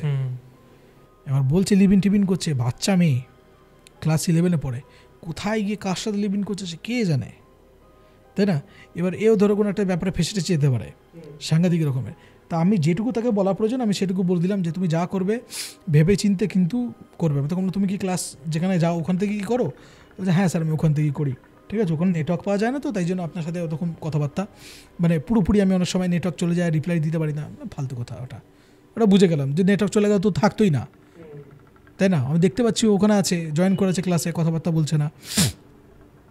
তো তখন বুঝলাম যে উচ্ছন্নে গেছে। এর বাবারও টাকার কোনো ব্যাপার স্যাপার নেই, লেখাজোখা নেই, এও দিয়ে যাচ্ছে, এরও ক্লাসের ব্যাপার স্যাপার নেই। ঠিক আছে, ও যদি ক্লাস না করতে চায় আমি ঘরের মধ্যে বসে থাকবো, অসুবিধা কিছু নেই। ঠিক আছে, ও মাইনে দিচ্ছে মাইনে দিক, ঠিক আছে। আমার ক্ষতিটা কোথায় হচ্ছে? আমার তো কিছু ক্ষতি হচ্ছে না। কেমন এখানে লোকজন যদি আমাকে ভাবে যাবে বিরাট বড় মহান সাহেব বিবেকানন্দ অথবা নেতাজি সুভাষচন্দ্র বসুর মতো, একদম না, আমি সুখদেব একদমই নই। ঠিক আছে, তো আমি অত্যন্ত সাধারণ মানুষ, আমি আমার প্রফিটটাই দেখেছি ভাই। ঠিক আছে, যে ও ক্লাস করছে না তখন আমি অন্য কাজ করব। যদি বলে যে এরকম ক্লাস করবো, ক্লাস নিয়ে নেবো। তখন ওটা এমনি ক্লাসে তো যে তোমার 1.5 ঘন্টা যে ক্লাস নিয়ে এমনি তো 1 ঘন্টা সাইলেন্ট হয়ে বসে থাকে, তাহলে অন্য কাজ করবো। আঙ্গে মায়নাও দিচ্ছে, ঘরের মধ্যে বসে আছি, অসুবিধাটা কোথায়? আমার তো লাভ। তো ইতিমধ্যে মেয়েটা আমাকে একদিন একটা বললো, স্যার আপনার কাছে কোনো ভালো স্কিন স্পেশালিস্ট জানা আছে? আমরা কেন বলো তো? তখন বলছে না স্যার, মানে আমার যে বয়ফ্রেন্ড আছে না, প্রথমে আমার একটা বন্ধুর একটা খুব স্কিনে অসুবিধা হয়েছে। ঠিক আছে, মানে ওর কিছু একটা ঘা আছে, সারছে না, কিন্তু ডাক্তারের কাছে কিছুতেই যেতে চাইছে না। মানে যদি বাইরে থেকে কোনো রকমের ওষুধ কিছু যদি করা যায় আপনি আমাকে বললে আমি এনে দেবো। তো ডাক্তারের কাছে নিয়ে যাও তাহলে। না, ও যেতেই চাইছে না, ও অ্যাকচুয়ালি বাইরে বেরোতে চায় না। বললাম আচ্ছা। তো বললো স্যার আমি মানে কোনো ডাক্তার চেনা আছে? তা আমার এক বন্ধু ছিল, ঠিক আছে, সে এখন পিজি হসপিটালে, সে একজন ল্যাপ্রোস্কোপিক সার্জন। তো আমি তখন তাকে বললাম যে আগে ছিল পিজিতে, এখন সে কোথায় আছে আমি সেটা জানি না, এখন বোধহয় আউট অফ স্টেট আছে, কিন্তু খুব খুব বড় সার্জেন। তো আমি তখন মানে যত আমার প্রবলেম টবলেম হয় সেগুলো ওই হ্যান্ডেল করে। তো আমি তখন ওকে বললাম যে যে এরকম আছে, তুই কি এরকম দেখবি? তখন আমি বললাম ভিজিট দেবে তোকে। হ্যাঁ, তখন বললো না ভিজিট তোর লোকজন আবার ভিজিট আমি নেবো কেন? ভিজিট না, কী ব্যাপার, আমার স্কিনে একটা আছে। বললো ঠিক আছে, যেটা ঘাটা আছে সেটা পাঠাতে বল, তারপর আমি দেখছি। তাই বললো তুমি একটা কাজ করো, যেখানে অসুবিধা সেটা তুমি আমাকে পাঠাও। তো পাঠালাম, তা আমি ওকে পাঠিয়ে দিয়েছি। এবার ও ডিউটিতে ছিল, ও হয়তো তোমার মানে 2 দিন দেখতে পারিনি। 3 নম্বর দিন আমাকে কল করেছে হঠাৎ করে, ঠিক আছে? কল করে বলছি কী সব পাঠিয়েছিস তুই আমাকে, ছ্যাবলা মারছিস কেন?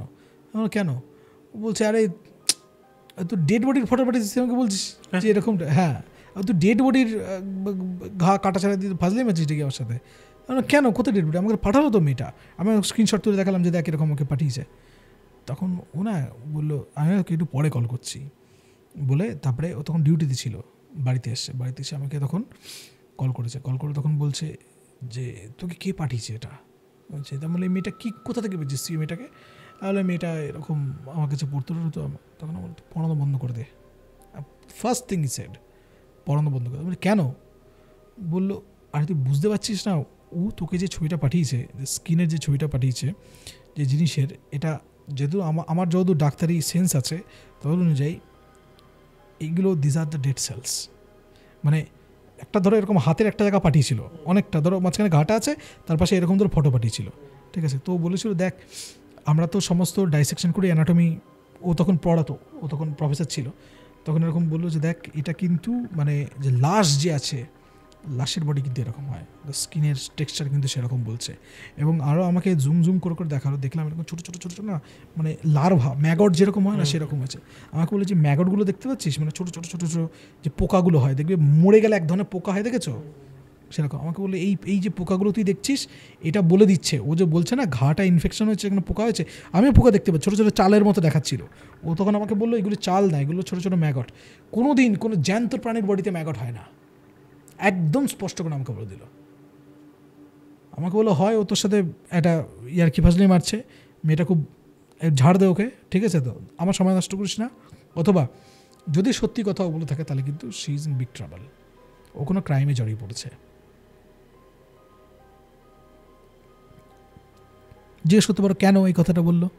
হতেই তো পারে ও কাউকে খুন করে বসেছে, তার বডি ডিকম্পোজ হচ্ছে, কীভাবে ডিকম্পোজিশন আটকানো যায় সেই জন্য ওষুধ চেয়েছে, হতেই তো পারে সেই জিনিসটা। ও আমাকে সেটা ভেবে বলেছে যে এই ধরনের ব্যাপার স্যাপারগুলো। আমি তখন ওকে বললাম যে তুমি একটা কাজ করো, হ্যাঁ তুমি আমাকে ভিডিও করে পাঠাতে পারবে? তুমি মেয়েটিকে বলছো ভিডিও করে পাঠাতে পারবে টুসিকে যে হয়েছে? আচ্ছা স্যার ঠিক আছে চেষ্টা করবো। আমি বললাম এইভাবে তো বোঝা যাচ্ছে না, ভিডিও করে পাঠাও। হ্যাঁ, আমাকে বললো, তখন আমাকে ইসেই বললো যে আমাকে আমার বন্ধুটাই বললো, এই বুদ্ধিটা ওই দিয়েছিল যে ও যদি কোনো ক্রিমিনাল অ্যাক্টিভিটিতে না জড়িয়ে থাকে তাহলে তুই ওকে বল যে ওকে ভিডিও করে পাঠাতে। তো মেয়েটা প্রায় 3-4 দিন পরে একটা ভিডিও পাঠালো আমাকে, মানে ও যেন কারো হাতটা টানছে, সে ছেলেটি বারবার চলে যায়, আরে এদিকে আসো না, তুমি দাঁড়াও না, এরকম করে তারপরে ভিডিও করছে, ছেলেটি বারবার চলে যাচ্ছে। And that wound is there, ছেলেটি বারবার হাতটা মানে ধরো এই হাতের এইটুকু দেখা যাচ্ছে তার, মানে চলে যাচ্ছে বারবার। মানে মেয়েটা কি বলো তো, মেয়েটা ডাইরেক্ট কোনো ভিডিও করছে এটা বোঝা যাচ্ছে না, মানে ফোন ট্যাপে ধরে আছে, ভিডিওটা অন করে আরে তুমি আসো না বারবার হাতটা টানছে এইভাবে, আর সেখানে ভিডিওটা আছে, মানে বোঝা যাচ্ছে যে যার হাত সে চলে যাচ্ছে, দাঁড়িয়ে আছে সে, বুঝতে পারলে তো? সে বারবার দূরে সরে যাওয়ার চেষ্টা করছে, ওরকম টেনে ভিডিও করছে, হাতটা দেখা গেছিলো এরকম, বুঝতে পেরেছো? এই বা হাতের এই পোর্শনটা দেখা গেছিলো। তখন আমাকে পাঠালাম, তো আমাকে ও তখন বললো আমি জীবনে এরকম কেস কোনোদিন দেখিনি, ঠিক আছে? আমার যেটুকু বুদ্ধিশুদ্ধি, আমি যেটুকু আমার ডাক্তারের নলেজ আছে, আমি কিন্তু বলছি তুই কিন্তু আর ওর সাথে কথাবার্তা বলিস নি, বিরাট বড় কেসে ফেসে গেছে। মানে কীরকম কেস? বললো অনেক কেস হয় জানিস তো, যেগুলো আমরা তো সব বলতে পারবো না তোকে। আমি বললাম কী বলতেছি, আমাকে পার্টিকুলারলি বল। বললো এখানে এমন কিছু ঘটনা ঘটছে যেগুলো আমাদের এক্সপ্লেনেশনের বাইরে, যতবারই এই ঘটনাটা বলি না ততবারই গায়ে কাটা দিয়ে ওঠে। এমন কীরকম? বললো দেখ এটা আমার মনে হয়, আমি তোকে স্যাঙ্গুইন হয়ে বলছি, ওই যে ঘাটা যে হয়েছে ওই ঘাটা কিন্তু এটা বোঝায় যে যে প্রাণীটি আছে হি ইজ ডেড, আর তোর ভিডিওটা বলছে হি ইজ ওয়াকিং। তাহলে কি জম্বি টম্বির মতো ব্যাপার? সেরকম তো নিশ্চয়ই না, মানে কিছু একটা জিনিস আছে যেগুলো আমাদের বুদ্ধির বাইরে চলছে। আমি যখন তুই এত শিওর হয়ে কী করে বলিস, তখন বললো মর্গে কতবার ড্রয়ার খুলে যায় তুই জানিস? আর ড্রয়ার মানে বললো যেখানে যে ট্রেগুলোতে ডেড বডি রাখা থাকে, বলে রাত বিরাতে এরকম ড্রয়ার খোলে বন্ধ হয়, ড্রয়ার খোলে বন্ধ হয়, এগুলো মর্গের বাইরে যায় না কথাবার্তাগুলো। আমরা এরকম অনেক জিনিসপত্র দেখেছি যে এই জিনিসগুলোর কোনো এক্সপ্লেনেশন নেই। বাবু তখন আমাকে একটা খুব সুন্দর কথা বলেছিল, দেখ ডাক্তার যারা হয় না, ডাক্তাররা হলে গিয়ে মুচি যাদের পিছনে ঐশ্বরিক অবদান আছে। বললাম কীরকম? বললো যে আজকে আমি একটা চামড়া সেলাই করবো আর একটা মুচু একটা চামড়া সেলাই করবে, কিন্তু তুই যদি 1 সপ্তাহ পরে আমার সুতোটা কেটে দিস তাহলে দেখবি চামড়াটা জোড়া লেগে গেছে, আর মুচির চামড়াটা জোড়া লাগেনি, তাই না? তুই বলতে পারবি ডেড স্কিন বা এরকম টাইপের। আবার অনেক এরকম তো পেশেন্ট আছে যাদের সেলাই দেওয়া হয়েছে কিন্তু চামড়া জোড়া লাগেনি। আমরা শুধু এমন মুছি যারা আমরা চামড়া জোড়া লাগিয়ে ছেড়ে দিই, বাকিটা তার যে ভেতরে হিলিং প্রসেস আছে, তার যে প্রাণ আছে, এরকম বহু কেস আছে যেগুলো আমি বলছি যে আমার তুমি জানো যে আমার এর আগে -4 পাওয়ার ছিল চোখে। হ্যাঁ, তারপরে একজন আমাকে বলেছিল যে সমস্ত চোখের যে পাওয়ার আছে সব জিনিসপত্রগুলো মানুষের বডিতে যে যতগুলো মাসেল আছে সবগুলো তুমি প্র্যাকটিস করে কন্ট্রোল করা যায়। আমাকে বলেছিল তুমি যে দূরেরটা দেখতে পাচ্ছ না, তুমি দূরে ফোকাস করো, তোমার পাওয়ার কমবে। আমার হয় নাকি? ডাক্তার তো বলে দিচ্ছে যে চোখে একবার পাওয়ার চলে আসছে, মাইনাস পাওয়ার চলে আসছে, কমে না। আমার কাছে মেডিকেল সার্টিফিকেট আছে, মানে মেডিকেল আমার কাছে তোমার প্রেসক্রিপশান আছে।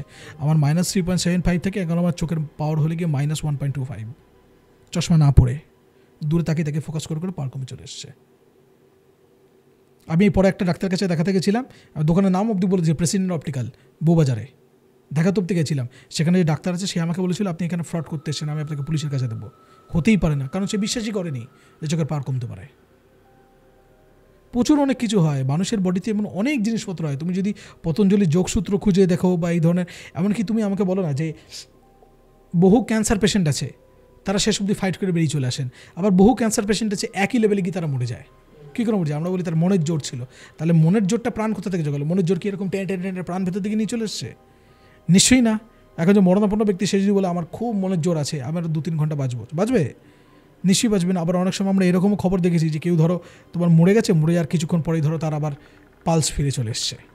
রবীন্দ্রনাথের তো এরকম একবার ঘটনা ঘটেছিল, জানো তো? এটা রবীন্দ্রনাথকে 2বার শ্মশানে নিয়ে যাওয়ার কথা হচ্ছিল। মানে প্রথমবার যখন যাওয়া হচ্ছিল রবীন্দ্রনাথকে যেতে দিন, আমি শুনেছি এটা, যেতে দিনে কি আবার নাকি তার হাত নাকি নড়ে উঠেছিল, তারপরে দেখা গেছে রবীন্দ্রনাথ বেঁচে আছেন, আবার ফিরে নিয়ে চলে আসা হয়েছিল। এরকম হয়েছিল জিনিসপত্রগুলো। তো অনেক জিনিসপত্র হয় যেগুলো আমাকে এক্সপ্লেনেশন নেই। তখন আমাকে বললো দেখ ডাক্তাররা না, আমরা অনেক কিছু বলতে পারি কিন্তু বললে তখন লোকজন আমাদের কাছে আর আসবে না, বুঝিস তো? এই ধরনের সমস্যা। তা আমার যেটুকু আমি বলছি এখানে কিন্তু কোনো একটা মানে প্রবলেমেটিক ব্যাপার আছে, something out of the world is happening here. তখন আমি ওকে বললাম, আমি তখন না আস্তে আস্তে মেয়েটার কাছ থেকে সরতে শুরু করলাম। আমি বললাম ও ক্লাস করতো, এরকম টাইপের পড়তো না। তো একদিন দেখলাম ক্লাসে আসেই বন্ধ করে দিল, জয়েন করা বন্ধ করে দিল। কেন? আমি শুনতে পারলাম ওখানে পুলিশে ধরে নিয়ে গেছে। ওকে, হ্যাঁ, মেয়েটিকে না, সে নাকি তার বাড়িতে গেছিল। সে বাড়িতে গিয়ে মানে তার যে ওই বাবার যে গার্লফ্রেন্ড আছে সে তার সাথে নাকি সে মানে ওদের কাছে নাকি আলাদা একটা চাবি ছিল। ও বাড়িতে গিয়ে সে দরজা খুলে টুলে দেখে ওপরে গিয়ে এরকম বাবার গার্লফ্রেন্ডকেও আপত্তিজনক অবস্থায় দেখে ওদের থেকে বটি নিয়ে এসে একটা কোপ মেরে দিয়েছিল। এরকম টাইপের একদম হাতের মধ্যে না, বটি নিয়ে তখন কোপটা মারেনি, তখন খুব মারামারি করেছিল, ঠিক আছে? তারপরে ওই ঘটনাটা হওয়ার পরে না ওকে আর কি মানে ও একদিন রাত্রেবেলা ওর বাবা তখন বলে যে একটু তোমাকে ডিটেল বলি। ওর বাবা তখন আর কি কীরকম দেখো, বাবা মেয়েটাকে মারে তখন ঝামেলাঝাটি করার জন্য করে। বাবা বলে যে ঠিক আছে, তখন মেয়েটা বলে তুমি আমার পাটটা আমাকে দিয়ে দাও, এটা তো দাদুর প্রপার্টি, তোমার বাড়িতে না, তুমি আমার পাটটা আমাকে দিয়ে দাও, তুমি তোমার পাটটা বুঝে নাও।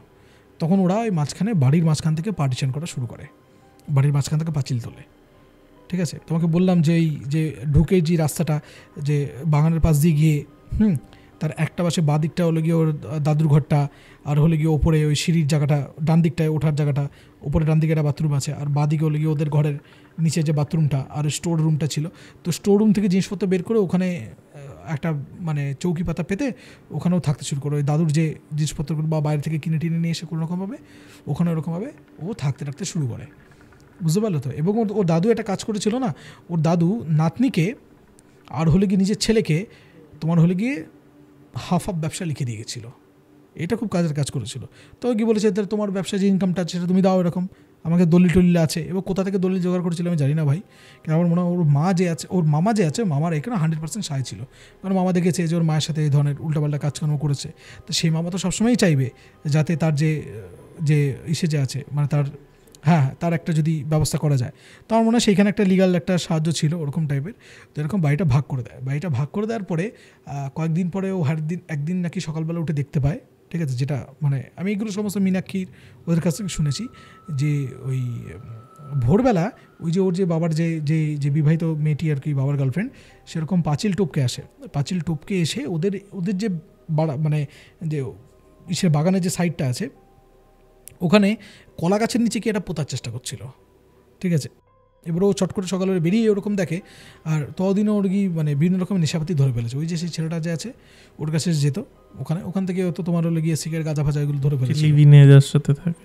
হ্যাঁ হ্যাঁ, এদিকে সে তো বলছো আবার হ্যাঁ যেত, ওই যে যার হাতের ওই ব্যাপার না, ওটাই বুঝি, সে তো আবার বলছো মৃত।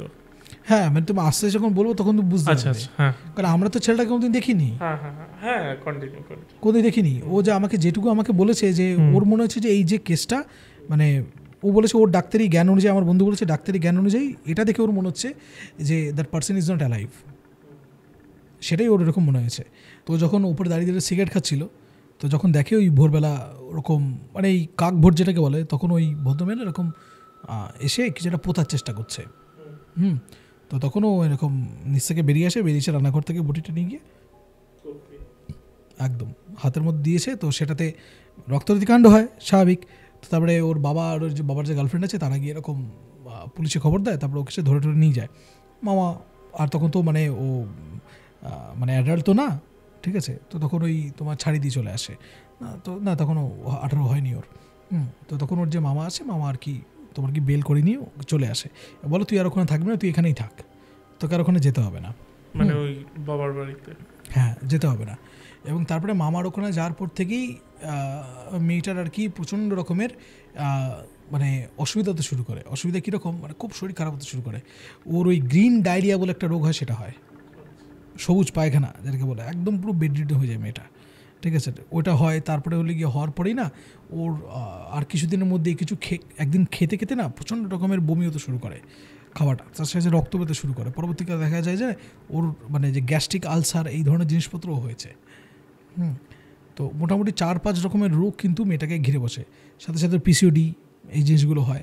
তো একাধিক রোগ ওর মেয়েটার ঘরে এমনভাবে বসে যে মেয়েটা ক্লাসেই আসা বন্ধ করে দেয়, একদম ক্লাসে আসা বন্ধ করে দিয়েছে। এবং তখন আমি ওর বাবাকে বললাম যে দেখুন মেয়ে তো আর ক্লাস করছে না, একটা তো বোঝা যায় না যে ক্লাস এসে বসেছে আধ ঘন্টা ক্লাস করছে, তাহলেও মায়না নেওয়া যায় না, তো মায়না তো নেওয়া যায় না। তো আমি তখন বললাম যে ক্লাস করছে, যখন ক্লাস করে আপনি তখন দেবেন, আমি ফিরিয়ে দিই। ওর বাবা আমাকে পেমেন্ট করে, সেটা আমি পেমেন্টটা ওর বাবাকে ফিরিয়ে দিই। তো যথারীতি, এবং ওর বাবা খুব তাচ্ছিল্যের সুরে, মানে মেয়ে কী করলো না করলো, বাঁচলো না বাঁচলো, আমি বললাম আপনার শুনলাম যে এরকম টাইপের কেস হয়েছে, এরকম শরীর টরীর খারাপ, বলে আর মোড় গিয়ে আমার তাতে কী, এরকম টাইপের ব্যাপার। সে অ্যারোগ্যান্স একই রকম রয়ে গেছে। তো যথারীতি তারপরে মাস খানেক কোনো খবর নেই, কোনো কিছু নেই, এসব থেকে আমি মানে এগুলো ডিট্যাচ হয়ে গেছি এরকম টাইপের।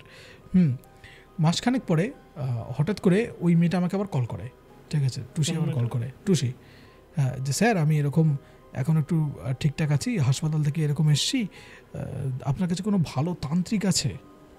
আচ্ছা কেন?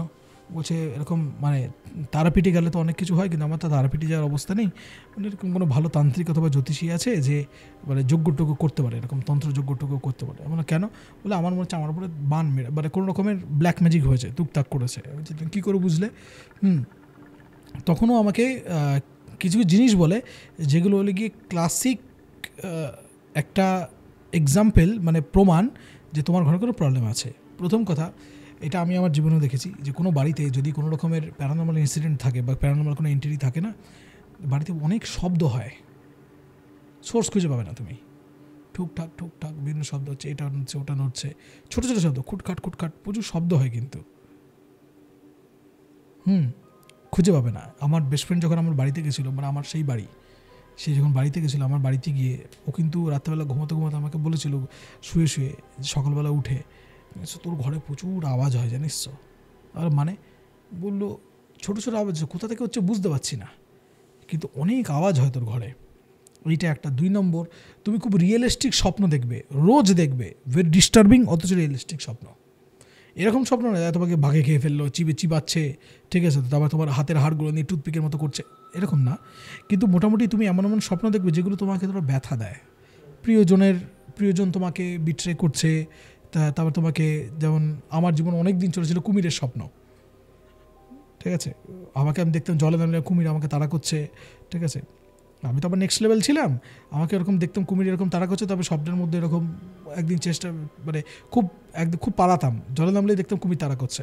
হ্যাঁ, তারপরে একদিন এরকম স্বপ্নে দেখছিলাম যে জলের মধ্যে কুমির আছে, ছোটো কুমির, হ্যাঁ, যে কুমিরটা এরকম, কুমিরটা অন্যদিকে তাকাতেই আমি স্বপ্নে দেখলাম খপত করে তুলে নিয়ে তারপরে সে কুমির ছাড়িয়ে ভাজা করে খেয়ে ফেলেছিলাম স্বপ্নে, ঠিক আছে, ওইসবও আছে।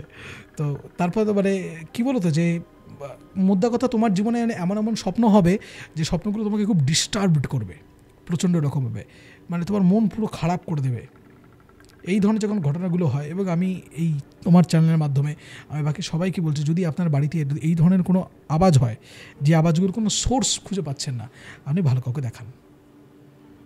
ওই রকম আপনি হর্তুকি বা লেবু লঙ্কা ওগুলো ঝোলানোর থেকেও, জলের মধ্যে লেবু টেবু ওগুলো দেওয়ার থেকেও, যদি একদম প্রত্যক্ষ প্রমাণ হলে কি, যে কোনো জব তপ করতে বসলেই তোমার মনে যদি নোংরা সমস্ত ফটো আসে, নোংরা চিন্তা আসে, ডিস্ট্রাকশন আসে, 100% জানবে সেখানে কিন্তু কোনো একটা এন্টিটি আছে।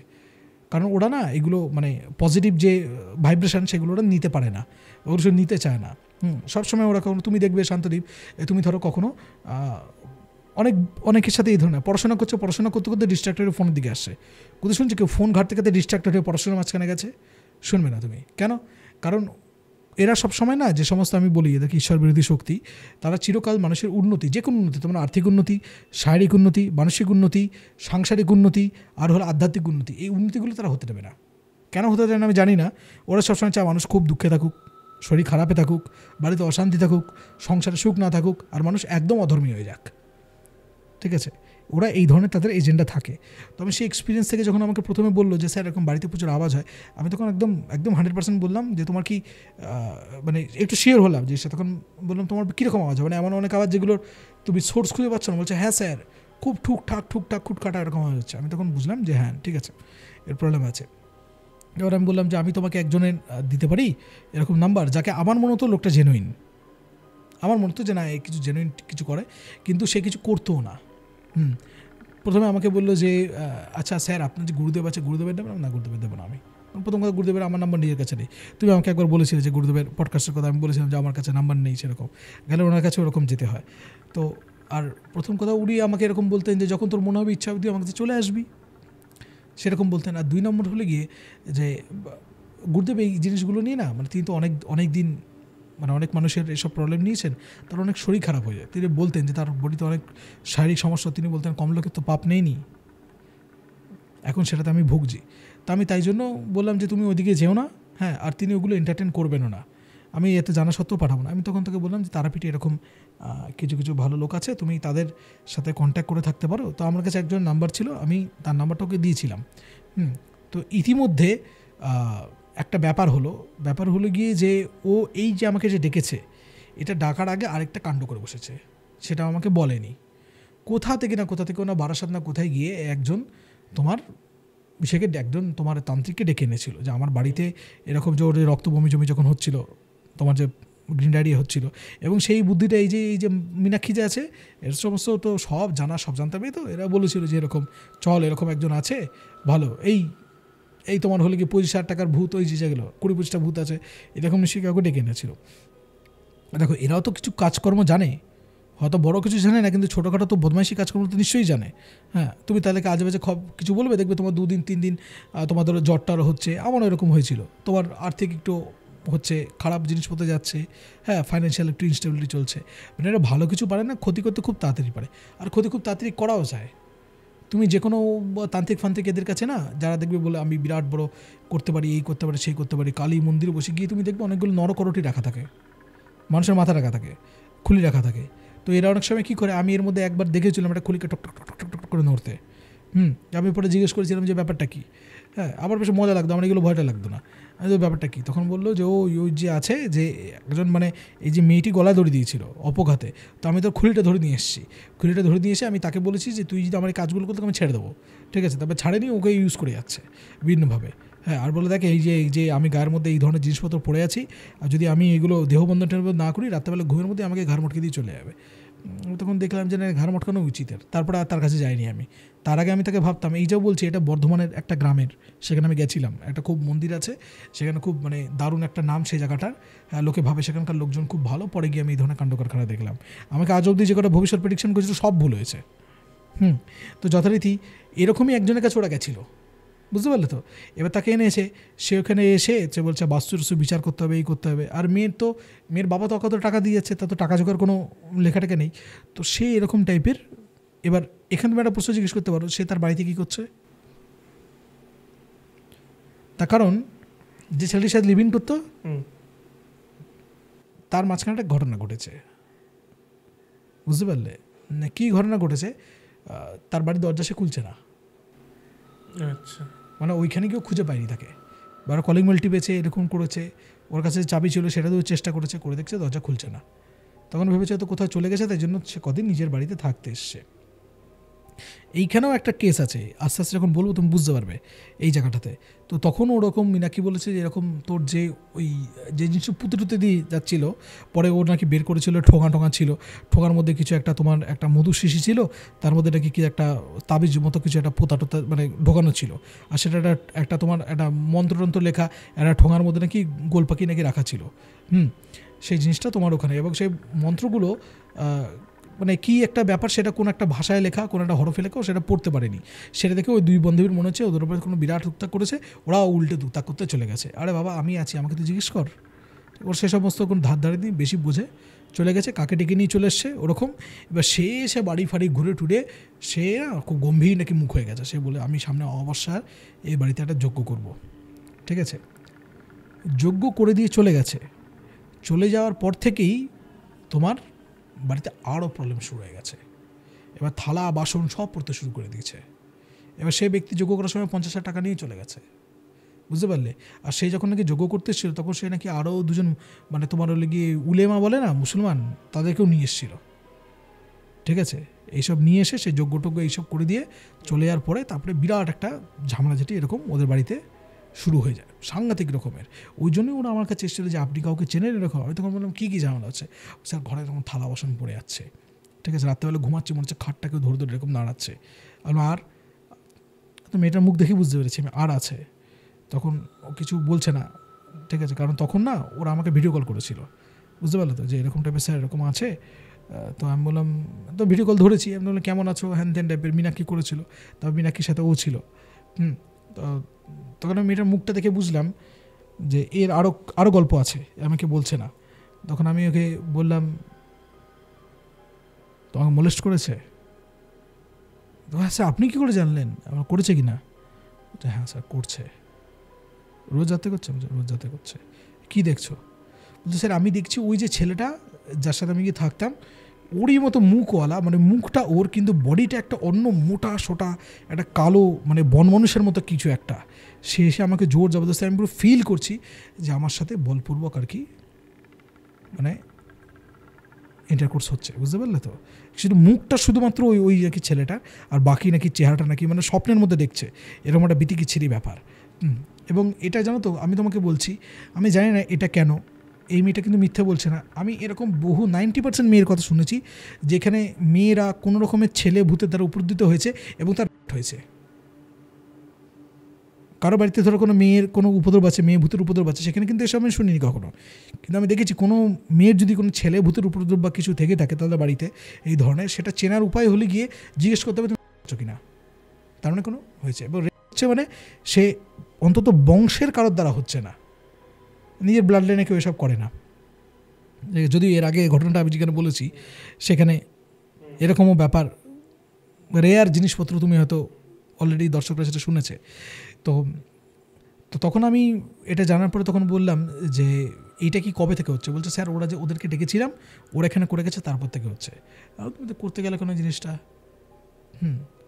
তখন আমাকে বললো যে স্যার তাহলে কী করবো, একটু বলে দিন, ভুল হয়ে গেছে। আমি বললাম ছেলেটা কোথায়, যে ছেলেটার সাথে লিভ ইন করতে? ও স্যার ও তো ফোন কিছু ধরছে না। আমি বললাম তো দাও আমাকে নাম্বারটা কল করে। তখন না স্যার, তখন মিনাকি বলে আরে ও ধরবে কী করে স্যার, ও ছেলে তো ফোন ইউজ করে না। এখন একটা ছেলে ফোন ইউজ করে না, একটা ছেলে তার কোনো ফটো নেই, তাকে দেখে ডাক্তার বলছে যে দেখে যেন মনে হচ্ছে he is as good as dead, ঠিক আছে, তারপরে মৃত, তুমি এটাকে পেলে কোথা থেকে, কোথায় ছেলেটা, ওর নাম কি?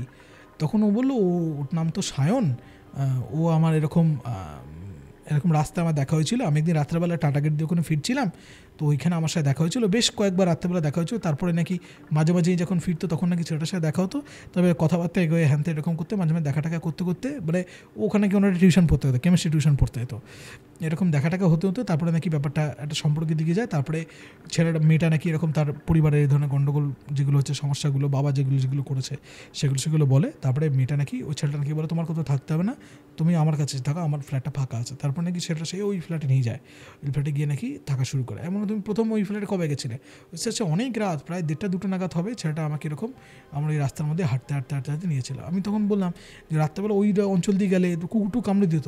বলছে না স্যার, কোনো কুকুর মানে ওর মধ্যে কিছু একটা ব্যাপার ছিল, হ্যাঁ মানে ও যখনই তো কুকুর দূর থেকে দৌড়ে দৌড়ে দৌড়ে দৌড়ে পালিয়ে যেত, মানে কুকুর আমাদেরকে দেখলে ওর সাথে থাকলে কোনদিন স্যার আমি কুকুর কামড়াতো না জানেন, ও মানে ওকে দেখতে দেখতে এরকম বেশ মানে চড়া পড়া, তো কুকুর আগে থেকে দূর থেকে পালিয়ে যেত। আমার তখন বললো কুকুরের চড়া দিয়ে কি এসে যায়, মাঝরাতে তুমি এই পাড়াতেই তুমি রোজ সকাল থেকে বিকালবেলা কুকুরকে তুমি বিস্কুট খাওয়া, রাতারা তুমি হেঁটে একা আসো, প্রথমে কামড় দেবে, তারপর তুমি ও শান্তদি তুমি বিস্কুট খাওয়াতে, এরকম টাইপের। ওরা আগে প্রথমে ঘেউ করেছে কামড়টা দেবে, তারপরে এরকম টাইপের। কুকুর যতই প্রভুভক্ত হোক, কুকুর প্রভুভক্ত তখনই, কুকুর কৃতজ্ঞ তখনই যখন তোমার লাইট জ্বলছে, অন্ধকার হয়ে গেলে তুমি বুঝতে পারো তাদের কৃতজ্ঞতা কতটা। কামড়ে দেওয়ার পর তারপরে বলছে কাকু ভুল হয়ে গেছে, আমি আর করবো না, এরকম টাইপের, বুঝতে পারলে তো? তো তখন আমি বললাম যে এটা খুব অস্বাভাবিক ব্যাপার লাগছে না, ছেলেটা পাওয়া যাচ্ছে না, ছেলেটা ছেলেটা কবে থেকে? বললো এই যোগ্যটা যে করেছি তারপর থেকে ছেলেটাকে আর পাওয়া যাচ্ছে না। হ্যাঁ, আমি বললো তুমি বলেছিল কি যোগ্যের কথাটা? বলো স্যার আমি বলতেই তো গেলাম যে বাড়িতে যোগ্যটা করিয়েছি, বলতে গিয়ে দেখি বাড়িতে তালা বন্ধ, এরকম টাইপের। আমি তখন বললাম ব্যাপার কি? এমন ওই যে তুমি যে বলছো যে অ্যাপার্টমেন্টে থাকতো, আর কেউ থাকতো? বলছে হ্যাঁ, নিচের একতলা একটা খ্রিস্টান ঠাম্মি থাকতো, সেও তো আমি মানে কয়েকদিন আগে মারা গেছিলো। আর মারা মানে কীরকম? বললো উনি ওই ঘরের মধ্যে মরে পড়েছিলেন, বয়স হয়ে গেছিলো, তো বস্তির লোকজনের সাথে দরজা ভেঙে বের করেছিল এই ধরনের জিনিসপত্রগুলো। তো না তখন আমার মনটা না খুব মানে ডেকে উঠলো, আমার মনে হলো যে এখানে কিছু একটা ব্যাপার আছে যেটা হয়তো কেউ জানি না, আমরা কেউ বলতে পারছে না এই জিনিসপত্রগুলো। তো তখন আমি তাকে তো বললাম যে ঠিক আছে, আমি একজনের নাম্বার তোমাকে দিচ্ছি, তুমি কথাবার্তা বলো, কারণ আমার তখন মনে হলো যে ওই যে কোনো হয়তো কেউ যদি উল্টাপাল্টা যদি আবার ক্রিয়া করে গিয়ে থাকে, তো সেটা তো আবার রিভার্স করতে হবে। তো আমি তখন একজনের নাম্বার দিলাম, তিনি খুব কম কাজ করতেন, কিন্তু যেহেতু তিনি আমাকে চিনতেন, তো তিনি সব কিছু বন্ধ করে দিয়েছেন। তো তিনি তখন গেলেন ওখানে, আমি তো বললাম, আমাকে বললো যে তুমি নিয়ে যেতে পারবে আমাকে? বললো হ্যাঁ আমি নিয়ে যেতে পারবো। তো তিনি প্রথমে গেলেন, বাড়িটা প্রথমে দেখলেন, দেখে টেকে তারপরে আমাকে মানে পুরো বাস্তু করলেন পুরো বাড়িটা। তখন যে সময় উনি ওখানে গেছিলেন সে সময় ওই বাবা আর ওর গার্লফ্রেন্ড ছিল না। তো তিনি বললেন যে ওই পাশটা দেখা যাবে, তখন ওখানে তো তালা দেওয়া ছিল, তারপরে না দেখা যাবে না। তো তিনি বললেন ঠিক আছে, আমি মাপটা নিয়ে নিলেই হবে। তো তিনি মাপ নিলেন, মাপ নিয়ে বাড়ির যে ব্রহ্মস্থল সেটা তিনি বের করলেন, ঘরে কোন দিকে কোন জিনিসপত্র আছে সব বের করলেন। তারপরে ও মেয়েটা ওকে বললো যে কোথায় কোথায় তোমার পুঁতে টুতে ছিল, সব কিছু দেখে টেকে নিয়ে তিনি আমাদেরকে খুব গম্ভীর মুখে তাকালেন, তাকে তিনি বললেন চলো একটু বাইরে চলো। বাইরে গেলাম। তো বাইরে যাওয়ার পর তিনি আমাকে বললেন কোন বাড়িতে এনেছো তুমি, বিরাট প্রবলেম তো। আমি কী প্রবলেম? বললে বাড়িতে কোনো একটা খুব মানে যা দেখাচ্ছে তার থেকে বড় একটা সমস্যা আছে। হ্যাঁ এমন শুধু বাড়িতেই ওই যে তখন বললাম ওই দাদুর যে ব্যাপারটা চোখের এই জিনিসটা, তখন বললো হ্যাঁ হতে পারে, প্রেতের একটা গণ্ডগোল থাকতে পারে, কিন্তু আমার মনে হয় যে শুধুমাত্র প্রেতের ব্যাপার নেই, ঠিক আছে?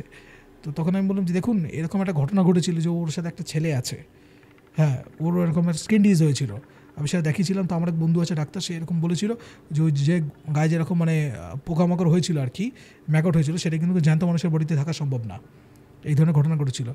তখন সে শোন না, উনি আমার দিকে অনেকক্ষণ ধরে অবাক হয়ে তাকিয়ে আমাকে বললেন যে এত কিছু হয়ে গেছে, তুমি আমাকে পুরো বলে আনো নি তো, তাহলে তুমি আসতামই না এখানে। ইতিমধ্যে ওই মেয়েটা আর ওরা দুজন এসে তখন এমনভাবে অন্যায় বিনা শুরু করলো, তখন বললো না মা আমার হাতে এগুলো নেই, আমি এখানে করতে পারবো না। তারপরে রাস্তার মধ্যে সিনকিট বিচ্ছিরি করলো ওরা, ঠিক আছে, হাতে পায়ে ধরে কান্নাকাটি এরকম টাইপের। তো তখন আমি বললাম যে করে দিন এতবার যখন বলছেন করে দিন। তখন বললো এটা খরচা সাপেক্ষ আছে, জিনিসপত্র কিনতে হবে। তখন বললাম হ্যাঁ করে দেবো, সব আপনাকে কিনে দেবো, অসুবিধা কিছু নেই। এমন করে দিন, বাচ্চা তো এরকম জানেন তো কীরকম একটা পরিস্থিতির মধ্যে দিয়ে যাচ্ছে। তারপরে আর একটা নিধান দিয়ে চলে আন। তখন আমাকে বললো তুমি বলছো বলে আমি কিন্তু এটা করছি, তবে কিন্তু করতাম না। আমার ঠিক করে দিন না, একটা কোথায় যাবে বলুন, এরকমই তো ব্যবস্থা, ওর তো কেউ নেই আর। তো তখন উনি রাজি হয়ে তখন বললেন একটা ডেট দিন, তিনি ওখানে করবেন যজ্ঞটা। তো যথারীতি আমরা ওদের যে আমাকে বললেন কোথায় করবে, না হলে গিয়ে বললো যে তুমি কোনোভাবে এমন একটা ডেট বের করো যে ডেটে তোমার বাবা মা এখানে থাকবে না, ঠিক আছে, এবং আমি উপরে ঘরে যজ্ঞ করব, উপরে ঘরে কোনো রকমভাবে। তো সে ডেট বেরোলো না। তো পরে আমরা ঠিক করলাম যে নিচের ঘরেই করবো এরকম। তো বললেন উপরে ঘরে করলে ভালো হতো, নিচের ঘরে করলে একটু মানে সমস্যা হতে পারে। বলে কী সমস্যা হবে? বলো নিচের ঘর তো। তারপরে তিনি মুখে কিছু বললেন না। তবে যথারীতি একদিন যজ্ঞ শুরু হলো। তিনি কোনো তুমি থাকো আমার সাথে। আমি তাকে নিয়ে গেছিলাম গাড়ি করে। তিনি ওখানে স্টার্ট করলেন, মেয়ে দুটো ওখানে ছিল। মেয়ে দুটোকে বললেন, প্রথমে তিনি যে জিজ্ঞেস করলেন যে তোমাদের পিরিয়ড শেষ হয়ে গেছে? বললো হ্যাঁ। মানে পিরিয়ডস কদিন জিজ্ঞেস করে নিলে একজন বললো, টুসি বললো 7 দিন আগে শেষ হয়ে গেছে, আর যে অন্য যে মেয়েটি মিনাকে বললো 10 দিন আগে শেষ হয়ে গেছে। এরা কিন্তু বাড়িতে কেউ বলে আসেনি যে এইসব কন্ট্যাক্ট করা করেছে। মিনাকে কিন্তু বাড়িতে এসব বলেনি। বলে তোমার কি মনে আসছে দিত এখানে? কোনো দিন আসছে দিত? বলেছে আমি কোনো একটা বন্ধুর বাড়িতে গেছি বলে এখানে এসছে। তো ততদিন ওর বাড়িটা পুরো মার্ক হয়ে গেছে, বুঝতে পারলে? এবং খুব আশ্চর্য ব্যাপার, ওর বাড়িতে যে বললাম না দোকানের পাশ দিয়ে গলি ছিল, গলিতে যে কটা লাইট ছিল ততদিনে সব কটা কেটে গেছে। ওটা ঘুটঘুটে অন্ধকার হয়ে গেছে গলিটা। সেখান দিয়ে আমরা যখন গেলাম, গিয়ে তখন শুরু হলো যজ্ঞটা। যজ্ঞ করছি হঠাৎ করে দেখি না টুসি এরকম করে নড়ছে। বলছি কী হয়েছে? স্যার কীরকম না ভেজা ভেজা ঠেকছে। তারপরে দেখি ওর মিনিমাম ফিস করছে এদিকের মধ্যে। আলো কী কথা হচ্ছে? হ্যাঁ। তখন আমাকে মিনাক্ষী বলছে স্যার ওনার বাথরুম যেতে হবে। তো তখন উনি তখন মন্ত্র পড়ছিলেন, আমি আহুতি দিচ্ছিলেন। আমি তখন ওনার দিকে তাকাতে উনি তখন না করলেন যে এরকম করে চোখের ইশারা, একদম না। ঠিক আছে, তখন বলছে স্যার ওর পিরিয়ডস হচ্ছে। তো এই তো বললো এটাই তো কেস, স্যার পিরিয়ডস হচ্ছে। তো আমি তখন বললাম যে কী ব্যাপার? তারপরে বলতে হঠাৎ করে মীনাক্ষী না, স্যার ও পেটটা খুব ব্যথা করছে। বলছে স্যার আমার প্রচণ্ড পায়খানা পেয়েছে। মীনাক্ষী তখন বললো। আমি তখন বললাম তো মহা বিপদে, এর আবার এরকম টাইপের। আমরা দেখছি যে ওরা যে মানে মেয়েটা যে আসনে বসে আছে না, যে জায়গাটাতে একটা কুশের আসন দিয়েছিল, কুশের আসনটা আস্তে আস্তে লাল হয়ে যাচ্ছে। মানে ওর যে পিরিয়ডসটা যে বেরোচ্ছে সেটাতে আস্তে আস্তে মেয়েটার চারপাশটাতে এরকম মানে আগুনেতে না, আগুনের যে হলকানিতে সেখানে আর কি বোঝা, দেখবে তুমি রক্ত ফেললে কালো কালো দেখায় যে আগুন যেটা আছে। সেখানে দেখছি এরকম করে ও যে বসে আছে এরকম পাশ দিয়ে এরকম করে এরকম বেরোচ্ছে। তখন আমরা তো উঠো না এখানেই। তো মীনাক্ষীকে আমি তখন জিজ্ঞেস করলাম, ইশারা জিজ্ঞেস করলাম মীনাক্ষী উঠলে অসুবিধা নেই তো? বলে না ও যাক, ঠিক আছে। তো ও সে বাথরুমে গেলো, বাথরুমে চিৎকার করে ওখানেই, ঠিক আছে। বলে কী হয়েছে যে উঠতে গেছে। আমি খবর করে হাতে বসিয়ে দিচ্ছি, ওর উঠবে না, যাই হয়ে যাক উঠবে না, এখানে করো, বসে থাকো। বলছে না আমাদের ওটা পরে দেখা যাবে। যদি মাথা ফেটে গিয়ে থাকে এরকম টাইপের, পরে দেখা যাবে, ঠিক আছে। এবার আমরা করছি হঠাৎ করে দেখি যে বাথরুম থেকে কল খোলার আওয়াজ এসছে, করে জল পড়ছে। হ্যাঁ, এবং না মানে বাথরুমে যে বলেন না যে প্রচুর জল পড়ছে সেরকম টাইপের, সব 2-3টে কল সব খোলা, ভর্তি বালতিতে জল পড়লে যেরকম আওয়াজ হয় ঝপর জল করে এরকম জল পড়ছে। আমাকে বলছে স্যার এটা তো খুব সাংঘাতিক ব্যাপার হচ্ছে। হ্যাঁ, এবার তুমি চুপ করে এখন বসে থাকো, তোমার যা বেরোচ্ছে তুমি এখানেই বসে থাকো। তারপরে যখন আমরা কিছুতেই ওখান থেকে উঠি না, তখন না হঠাৎ করে মানে আমাদের মনে হলো কি যে ভূমিকম্প হলে না দেখবে তোমার কখনো দেখেছো যে পায়ের তলা মাটিতে এইভাবে ডোলে? কোন ভূমিকম্প ফিল করেছো তুমি কখনো? মানে ওই ঘরের ফ্যান দোলা দেখেছি, ফ্যান দোলার থেকে না আগে তোমার মনে হবে তোমার যেখানে বসে আছো সেটা ধরে একটু মুভ করছে, ঠিক আছে। পুরো যে বাড়িটা যেন মনে আছে ওটা এরকম করে আস্তে আস্তে এরকম মুভ করতে শুরু করলো, মানে যে মনে হচ্ছে ভূমিকম্প হচ্ছে এরকম টাইপের। হ্যাঁ, তখন ওই তুমি যে ফ্যানটা বললে তখন আমরা উপর দিকে তাকিয়ে দেখলাম নিচে যে ডাইনিং স্পেস আছে সেখানে বসে আমরা এরকম করছিলাম, তাকিয়ে দেখলাম ফ্যানটা এরকম হালকা করে দুলছে। এবার ভূমিকম্প আসলো। হ্যাঁ, তখন আমি ওনার দিকে তাকিয়ে আছি, ঠিক আছে। উনি তখন চুপ করে আমাকে বলছে করতে থাকো তুমি, ঠিক আছে। আমাকে এটা পাস করতে বললো, পাস করে দিলাম। এবার যেহেতু মেয়েটি যজমান ছিল ওকে ওখান থেকে ওঠা যেত না, করতে হঠাৎ করে দেখছে কি আগুনটা না হুড় করে ভেতর দিকে টানছে। মানে কীরকম ধরো যে যদি যেরকম ধরো আগুন যেখানে জ্বলছে, ধরো তুমি আগুনের নিচে যেখানে যজ্ঞের বেদি আছে তার নিচে তুমি যদি একটা তোমার ওই ইসে রেখে দাও, কি বলে ভ্যাকুয়াম রেখে দাও, ভ্যাকুয়াম পাম্প টান মারো, তাহলে যেরকম টানে না ওরকম করে হাওয়াটা হুড় করে ভেতর দিকে ঢোকা শুরু করছে। মানে আগুন যেটা আছে আগুনটা আস্তে আস্তে মানে অন্তর্মুখী হচ্ছে, বুঝতে পারলে তো? যত হচ্ছে তিনি ততবার করে এরকম করে ইসে ঢালছেন, আর কি তোমার লেগে ঘি ঢালছেন, আরও দিচ্ছেন এরকম করে। আমাকে বলে কাট দাও, তা কাট দিলাম। সেটা দিয়ে দেখি আরও এরকম হালকা। তারপরে যখন কিছুতে হচ্ছে না তো তখন উনি একটা স্পেসিফিক মন্ত্র জপ করা স্টার্ট করলেন, ঠিক আছে। আমি জানি না উনি এরকম মুদ্রাতে হাত দিয়ে বসলেন, এরকম খোলা মুদ্রাতে। এই মুদ্রাটা কি আমি জানি না, যদি দর্শকরা কেউ জানেন তাহলে তারা বললে আমাদের ভালো হয়।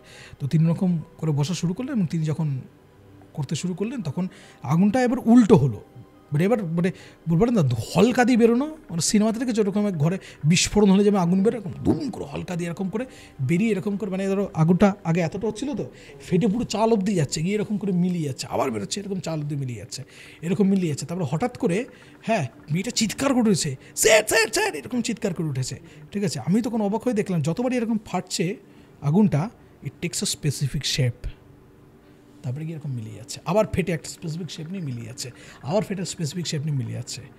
শেপটা হলে গিয়ে এরকম হাইট হবে জিনিসটা, যখন আগুন থেকে এরকম বেরোচ্ছে এরকম হাইট হবে। একটা প্রাণী তার মাথায় এরকম বড় দুটো শিং এরকম বাঁকানো, টাক মাথা মতো, তার দুটো বড় বড় দাঁত, মানে তুমি বুঝতে পারবে যে আগুনের পুরো আউটলাইনটা তৈরি হয়েছে, আগুনের সিলুয়েট বলে না সেই জিনিস, পুরো আউটলাইন পুরো তৈরি হয়েছে। তার এরকম দুটো হাত এইভাবে আছে, আর তার পেটের মধ্যে একটা বুড়ো বা কঙ্কালের এরকম মুখ এরকম এরকম করে পেটের এখান থেকে বেরিয়ে আছে, আর জিনিসটা এভাবে পুরো হাত দুটো নড়ছে, বারবার এরকম করে বেরোচ্ছে। তখন তিনি জব করতে করতে করতে করতে আমাকে এরকম করতে বললেন, এই এই জিনিস এই আছে এখানে, এখন ওটা কী? তখন তিনি শেষ করলেন, শেষ করে আগুনটা নিভে গেল, নিভে গিয়ে তখন তিনি বললেন এই বাড়িতে ইফরিত আছে। আচ্ছা, এই প্রথম নিজের চোখে আমি জিন দেখলাম, এই প্রথম নিজের চোখে আমি জিন দেখলাম। শেষের দিকে যে আগুনগুলো বেরোচ্ছিল এক ফোঁটা ধোয়া নেই, নিজের চোখে দেখা শান্তদ্বীপ এই সামনে এরকম হলকা দিয়ে এরকম করে বেরোচ্ছে, একবার না 3 থেকে 4 বার। সেই ফটো তুলেছি, ওই ফটোই আমি তোমাকে দিয়েছি, ফটোটা তুমি দেখিও।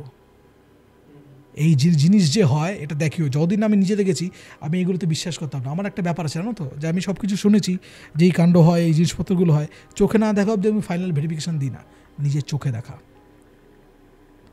এই যে ফটো আমি তোমাকে যেটা দেব সেটা পুরো ইউটিউবের ইতিহাসে কারোর কাছে নেই, একমাত্র এই চ্যানেল শুধুমাত্র তোমার কাছে আছে, তোমার চ্যানেল থ্রু দিয়ে সবাই দেখবে জিনিসটাকে। এবং এই এন্টিটি এত শয়তান এন্টিটি, এই এন্টিটি আমাকে বহুবার এই রেকর্ডিংটা করতে দেয়নি, বহুবার করতে দেয়নি। আজকে এইটা আমরা বললাম এই জিনিসটা। আমি তখন তাকে জিজ্ঞেস করলাম এই ফ্রিজ জিনিসটা কি, তো আমাকে বলো তুমি জিন শোনি? হ্যাঁ, বলো এই সেই জিনিস। এবং তিনি তখন আরও কিছু করলেন, বলে এবার আমার কিছু কাজ আছে, তুমি মেয়েটাকে নিয়ে চলে যাও, তুমি গিয়ে দেখো, ঠিক আছে। আমরা গিয়ে দেখি বাথরুম পুরো ভেসে যাচ্ছে, মীনাক্ষী তার মধ্যে এরকম করে শুয়ে আছে। তখন তাকে চোখে মুখে এবারে জলের মধ্যেই শুয়ে আছে, বুঝতে পারলে তো। তারপর ওখান থেকে তোলা হলো, ঘরের মধ্যে আনালো, তার তো কোনো সেন্স ছিল না, একবার মাঝখানে সেন্স হলো, কিরমির কিরমির করে উঠলো এরকম টাইপের। তারপর সে ঠিকঠাক হয়ে গেল মোটামুটি। তো সে রাত্রেবেলাটা ওখানেই রেখে আমাকে বললো যে এখানে রেখো না, কোনো একটা জায়গায় ব্যবস্থা করো। তখন আমি ওকে জিজ্ঞেস করলাম তোমার আধার কার্ড আছে? তোর বলছে না স্যার এরকম তো নেই। তো ওখানে কাছাকাছি একটা তোমার একটা হোটেল ছিল, কারণ এই অবস্থা যদি আমি কারোর কাছে নিয়ে যাই যে এই দুটো মেয়ে এরকম যাচ্ছে ফেসে যাবার সাথে সাথে, না করলে এই বাড়িতে রাখা যাবে না, এখন আর এক্ষুনি রাখা যাবে, তুমি একে বের করার চেষ্টা করো।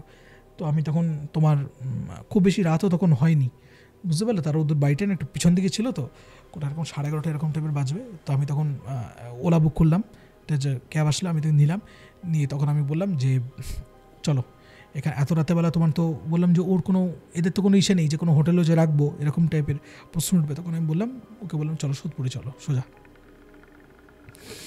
সোদপুরে সোজা চলো, তুমি নামিয়ে দিয়ে আমার যে বাড়ি আছে ওই বাড়িতে নামিয়ে দিয়ে আমি তোমার সাথে আবার এখানে ফিরে আসবো। আমি বলে গেলাম ঠাকুরমশাইকে যে আমি কিন্তু যাচ্ছি, ফিরে আসবো, তো ওদের যখন নামিয়ে দেবো ওখান থেকে। নামিয়ে আবার ফিরে আসলাম। ফিরে আসার পরে তিনি সমস্ত কিছু করলেন, গোছগাছ করলেন, করে বললেন চাবি নিয়ে এসছো এখানে? হ্যাঁ, চাবিটাবি নিয়ে আসলেন। নিয়ে আসার পরে তিনি এরকম যে আমাকে বললেন যে এখানে কিছু করা যাবে না, কিছু করা যাবে না, কিছু করা যাবে না, আর এখানে আমি আর আসবো না, ঠিক আছে। আমি বললাম ব্যাপারটা কী হয়েছে বলো, চলো এখান থেকে বেরোই তারপরে তো বলবো। তারপরে পরের দিন তার রামপুরহাটে যাওয়ার ট্রেন ছিল, ঠিক আছে। তো সেদিন আমরা চলে গেলাম শিয়ালদা স্টেশনে রাত্রেবেলা। আমি জিজ্ঞেস করলাম কী ব্যাপার বলুন তো। বললো যে তুমি ভালো করে খোঁজ নিও তো, ওদের এই পরিবারে এগুলো স্টার্ট হয়েছে কবে থেকে, আর ওদের যে সমস্ত যে এই মানে ম্যাটেরিয়াল গ্রোথগুলো এগুলো কবে থেকে স্টার্ট হয়েছে। তো আমি জাস্ট বললাম ঠিক আছে। তো তিনি আমাকে বললেন যে তুমি আমাকে পুরোটাকে বলো, তারপরে আমি তোমাকে বলবো। তো আমি গেলাম ওদের বাড়ি থেকে, যখন ঠিকঠাক হলো ওরা পরের দিন সকালবেলা গিয়ে 7 সকালে গিয়ে বা একটু বেলার দিকে আমি ওদেরকে বাড়ি পাঠিয়ে দিলাম। তো মীনাক্ষী বাড়িতে চলে গেল। তারপরে তাকে মীনাক্ষী নাকি প্রায় সপ্তাহখানেক ধরে খুব জ্বর টর ছিল, সে ডাক্তার দেখে আস্তে আস্তে সেরে টেরে গেল। আর ওকে আমি বললাম তুমি এরপর থেকে মামার ওখানেই থাকো, তোমার এখানে আসবে না। বলে কী হয়েছে? আমি বললাম তুমি কিন্তু বাড়িটা বেঁচে দাও, তোমার যে পোর্শনটা যে বেঁচে, মানে কেন স্যার কী হয়েছে? আমি তোমাকে থাকতে পারবে না, এটুকু আমি তোমাকে বললাম। তার আগে তুমি আমাকে বলো যে তোমাদের এই যে ব্যবসা বাণিজ্যের প্রতিপত্তি এই জিনিসগুলো কোথা থেকে এলো? মানে এইগুলো তো হঠাৎ করে মানে তোমার হঠাৎ করে যে এত এত গেইন করছো এই জিনিসপত্রগুলো, তোমার একটু শর্ট হিস্ট্রি বলো আমাকে। আমি বললো স্যার করোনার সময় আমাদের খুব ক্ষয়ক্ষতি হয়েছিল, হার্ডওয়্যারের দোকান খুব ছোটো হার্ডওয়্যার দোকান ছিল, প্রভূত ক্ষয়ক্ষতি হয়েছিল। তো সেই সময় আমার দাদু কিছু মুসলিম গুণিনকে এখানে নিয়ে আসে, ঠিক আছে? তো তারা এখানে এসে একদিন রাত্রেবেলা খুব পুজো অর্চা করে, তখন আমরা মামা বাড়িতেই ছিলাম, আমাদেরকে বের করে দেওয়া হয়েছিল। তারপরেই আপনি আমাকে পড়াতে আসেন, এবং তার কয়েক মাস পরেই তো দেখলেন দাদু মারা গেল। তারপর থেকে এই দাদুকে নিয়ে মানে আমি ভয়টা পেতাম, তারপর থেকে তো আপনি সবই জানেন। আমি তখন বললাম তোমাদের কি কোনো রকমের টাকা কড়ি গেন বা এরকম কিছু হয়েছে? তখন আমাকে বললো হ্যাঁ হয়েছে। দাদুর নাকি এক ভাই ছিল, মানে দাদুরা দুই ভাই, ওদের আরেকজনের বাড়ি হলে আসানসোলে, বুঝতে পারলে? তো ওর যে দাদুর আরেক ভাই আছে তার ওয়াইফ আছে আর তার এক ছেলে ছিল। তো তারা কোনো একটা কাজে কলকাতায় আসছিল, দাদু রিটায়ারমেন্ট হয়ে গেছিলো, বুঝতে পারলে? তো রিটায়ারমেন্ট বা হবে এরকম টাইপের ছিল। তো দাদু নাকি ওখানে ফেরত আসছিল, মানে ওর যে দাদুর যে ভাই আছে সে পানাগড়ের ওখানে একটা বিচ্ছিরি রোড অ্যাক্সিডেন্ট হয়। রোড অ্যাক্সিডেন্টে তুমি পানাগড়ে যদি ওই দিকটা গেছো তুমি কখনো ওই দিকটায় যে রাস্তাটায়, তো যে রাস্তাটা তোমার হলে গিয়ে বর্ধমান থেকে সোজা দুর্গাপুর হয়ে তোমার আসানসোল এই দিক থেকে সোজা বেরিয়ে চলে যায়, ওইখানে ওই রাস্তার উপরে পানাগড় পড়ে, বুঝতে পারলে? তো পানাগড়ের ওখানে রাস্তাটা এরকম খুব টার্ন নেয়। তা তুমি যদি হাই স্পিডে গাড়ি চালাও তাহলে গাড়িতে কি হয় না যে অনেক সময় তো মানে লাইনচ্যুত হয়ে যাও, বুঝতে পারলে? তো মানে তুমি ছিটকে বেরিয়ে চলে যাও, তোমার যে সেন্ট্রিফিউগাল ফোর্স আছে সেটা দেয়। তো ওরকমই একটা হয়েছিল। আর ওখানে একটু উঁচু আছে, রাস্তাটা হাইওয়েটা আছে একটু উঁচু আছে, পাশে যে বসত বাড়িগুলো সে একটু নিচে, ওটা একটু উঁচু। তো ওদের গাড়িটা ডিসব্যালেন্স হয়ে গিয়ে পুরো ছিটকে বেরিয়ে চলে যায়, ঠিক আছে? মানে গিয়ে ধাক্কা লেগে রেলিং থেকে পুরো পড়ে যায়, মানে অত উঁচু যে হাইওয়ে আছে ওখান থেকে সোজা নিচে পড়ে যায়, পড়ে গিয়ে ওদের আর কেউ বেঁচে থাকে না। তো যথারীতি তাদের অন্তিম সংস্কার বা এইগুলো করার জন্য দাদুকে সেখানে ফেরত যেতে হয়েছিল। এবং সেখানে যে প্রভূত যে কটা সম্পত্তি ছিল, মানে ওর দাদু সমস্ত বেঁচেই এসেছিল, বেঁচে কিন্তু ও দাদুর ভাইয়ের যা কিছু ছিল সব কটা অবর্তমানে কী হবে, তো উনি সেগুলোকে বেঁচে টেচে ব্যবস্থা করে তিনি এখানে আসেন এবং সেখান থেকে তিনি প্রভূত অর্থ নিয়ে আসেন। সেই যে অর্থ আছে সেই অর্থ দিয়ে কিন্তু তারা স্টার্ট করে দেয়। এবং এইগুলো সব হয়েছিল। আমি জিজ্ঞেস করলাম তোমার দাদু যে গুণিন টুনি নিয়ে এসে তারপরে কী হয়েছিল? বলে হ্যাঁ তারপরেই হয়েছিল। বলে আর কী হয়েছিল? তখন বললো যে এই আমাদের উল্টো দিকে দুটো বাড়ি ছিল, ওরা মারা গেছিলো, তো ওইখানে ওদের যে ছেলেরা আছে, একজন ছেলে ছিল আরেকজনের মেয়ে ছিল, তো তারা আর কি প্রমোটারকে বেচে দেয় বাড়িটা। তো সেইখানে দুটো ফ্ল্যাট তৈরি হওয়া শুরু হয় এবং ওই ফ্ল্যাটের প্রথমে কাজকর্ম হতে প্লাম্বিংয়ে যা কাজকর্ম এদের দোকান থেকে নিয়ে আসা শুরু করলো। পরবর্তীকালে ওই যে বিল্ডার আছে সেই বিল্ডার তোমার এদের সাথে কন্ট্যাক্ট করে সমস্ত জিনিসপত্র এদের এখান থেকে নিতে শুরু করলো। ওরা একটা বাঁধা ধরা কাস্টমার পেয়ে গেলো, এদের ব্যবসা ফুলে উঠতে শুরু করলো। পরে ফ্লোরিংয়ের কাজ শুরু করলো, তখন এদের মার্বেল ব্যবসায় দিয়ে এদের এরকম রমরম অবস্থা। তা আমি গিয়ে পুরোটা ওনাকে বললাম যে দেখুন এই ব্যাপার। তখন আমাকে বলে এবার আমি তোমাকে বলি, তুমি জানো ওর মাকে উৎসর্গ করা হয়েছিল? আমি বলেন কি? বলো এই যে জিনিসটাকে এনেছে, যে ওদের এত কিছু দিয়েছে, ওরা তো ডেকে এনেছে ওই জিনিসটাকে টাকা পাওয়ার জন্য। ওই জন্য ফার্স্ট যে দুটো উৎসর্গ সেটা হলো 1 নম্বর যে যজমান সে নিজেকে করেছে ও দাদু, আর 2 নম্বর হলো গিয়ে মা। আমাকে জিজ্ঞেস করবো দাদু মরেছে কিনা অস্বাভাবিকভাবে। আমি পরে জিজ্ঞেস করে জানতে পেরেছিলাম যে ও দাদু না শেষের দিকে বিভিন্ন ছায়াটা দেখতো ঘরের মধ্যে, যে আমাকে নিতে আসছে। ও বলেই যেত আমার কিন্তু বেশি দিন সময় নেই, এইভাবেই নাকি ও দাদু মারা গেছিলো। এমন তাহলে বলো ওই মাটাকে খেয়েছে। তো আমাকে বললো তুমি কি দেখেছিলে কোনো এরকম? আমি বললাম হ্যাঁ আমি দেখেছিলাম, এরকম থাইতে কামড়ের দাগ টাক ছিল। হ্যাঁ ও তো সমস্ত উল্টাপাল্টা কেচ্ছা করতো তার সাথে। তারপরে বললাম আচ্ছা তাহলে এই মেয়েটা যে আছে, এই মেয়েটার এগুলো শুরু হলো কী করে? তখন আমাকে বললো যে তোমাকে আমি এমন একটা কথা বলবো তুমি মনে করবে আমি পাগল। আমি না বলুন না, অনেক কিছুই তো আছে জানি না। বলে আমি যদি তোমাকে বলি যে ওই মেয়েটি যে ছেলেটার সাথে গিয়ে থাকতো, তোমার বন্ধু ঠিকই বলেছে। তাহলে মানে? তখন বললো আমার ধারণা যে এন্টিটিটা ছিল সেই এন্টিটিটা কোনো একটা মৃতদেহের উপরে ভর করে এই মেয়েটির সাথে দীর্ঘদিন ধরে সহবাস করেছে, থেকেছে তার সাথে। আমি বলেন কি? বললো নয়তো তুমি আমি বলো না যে তো আমাকে বলতো ভিডিওটা আছে, আমি তখন দেখিয়েছিলাম তাকে। বলো দেখেছো এই দেখো ম্যাগট দেখো, তোমার বন্ধু বলেছিল না যে মৃত। তুমি এরকম হয় নাকি? বলো হয়। কেন হয় না? তুমি কায়াকল্প নাম শুনেছো? আমি বললাম কী জিনিস? তখন বললো কায়াকল্প, তখন অল্প শুনেছিলাম, গুরুদেবের কাছে আমি শুনেছিলাম। আমি বললাম তখন ডিটেলে জানতাম না। তো আমাকে বললেন কায়াকল্প হলে কি এমন একটা বিদ্যা যেটা তোমার সাধু সন্ত কী করে, তার নিজের বডি যখন আর মানে ওয়ার্ক, তোমার মানে বডিতে একটা মেকানিক্যাল ইনস্ট্রুমেন্ট তো ওয়্যার অ্যান্ড টিয়ার আছে।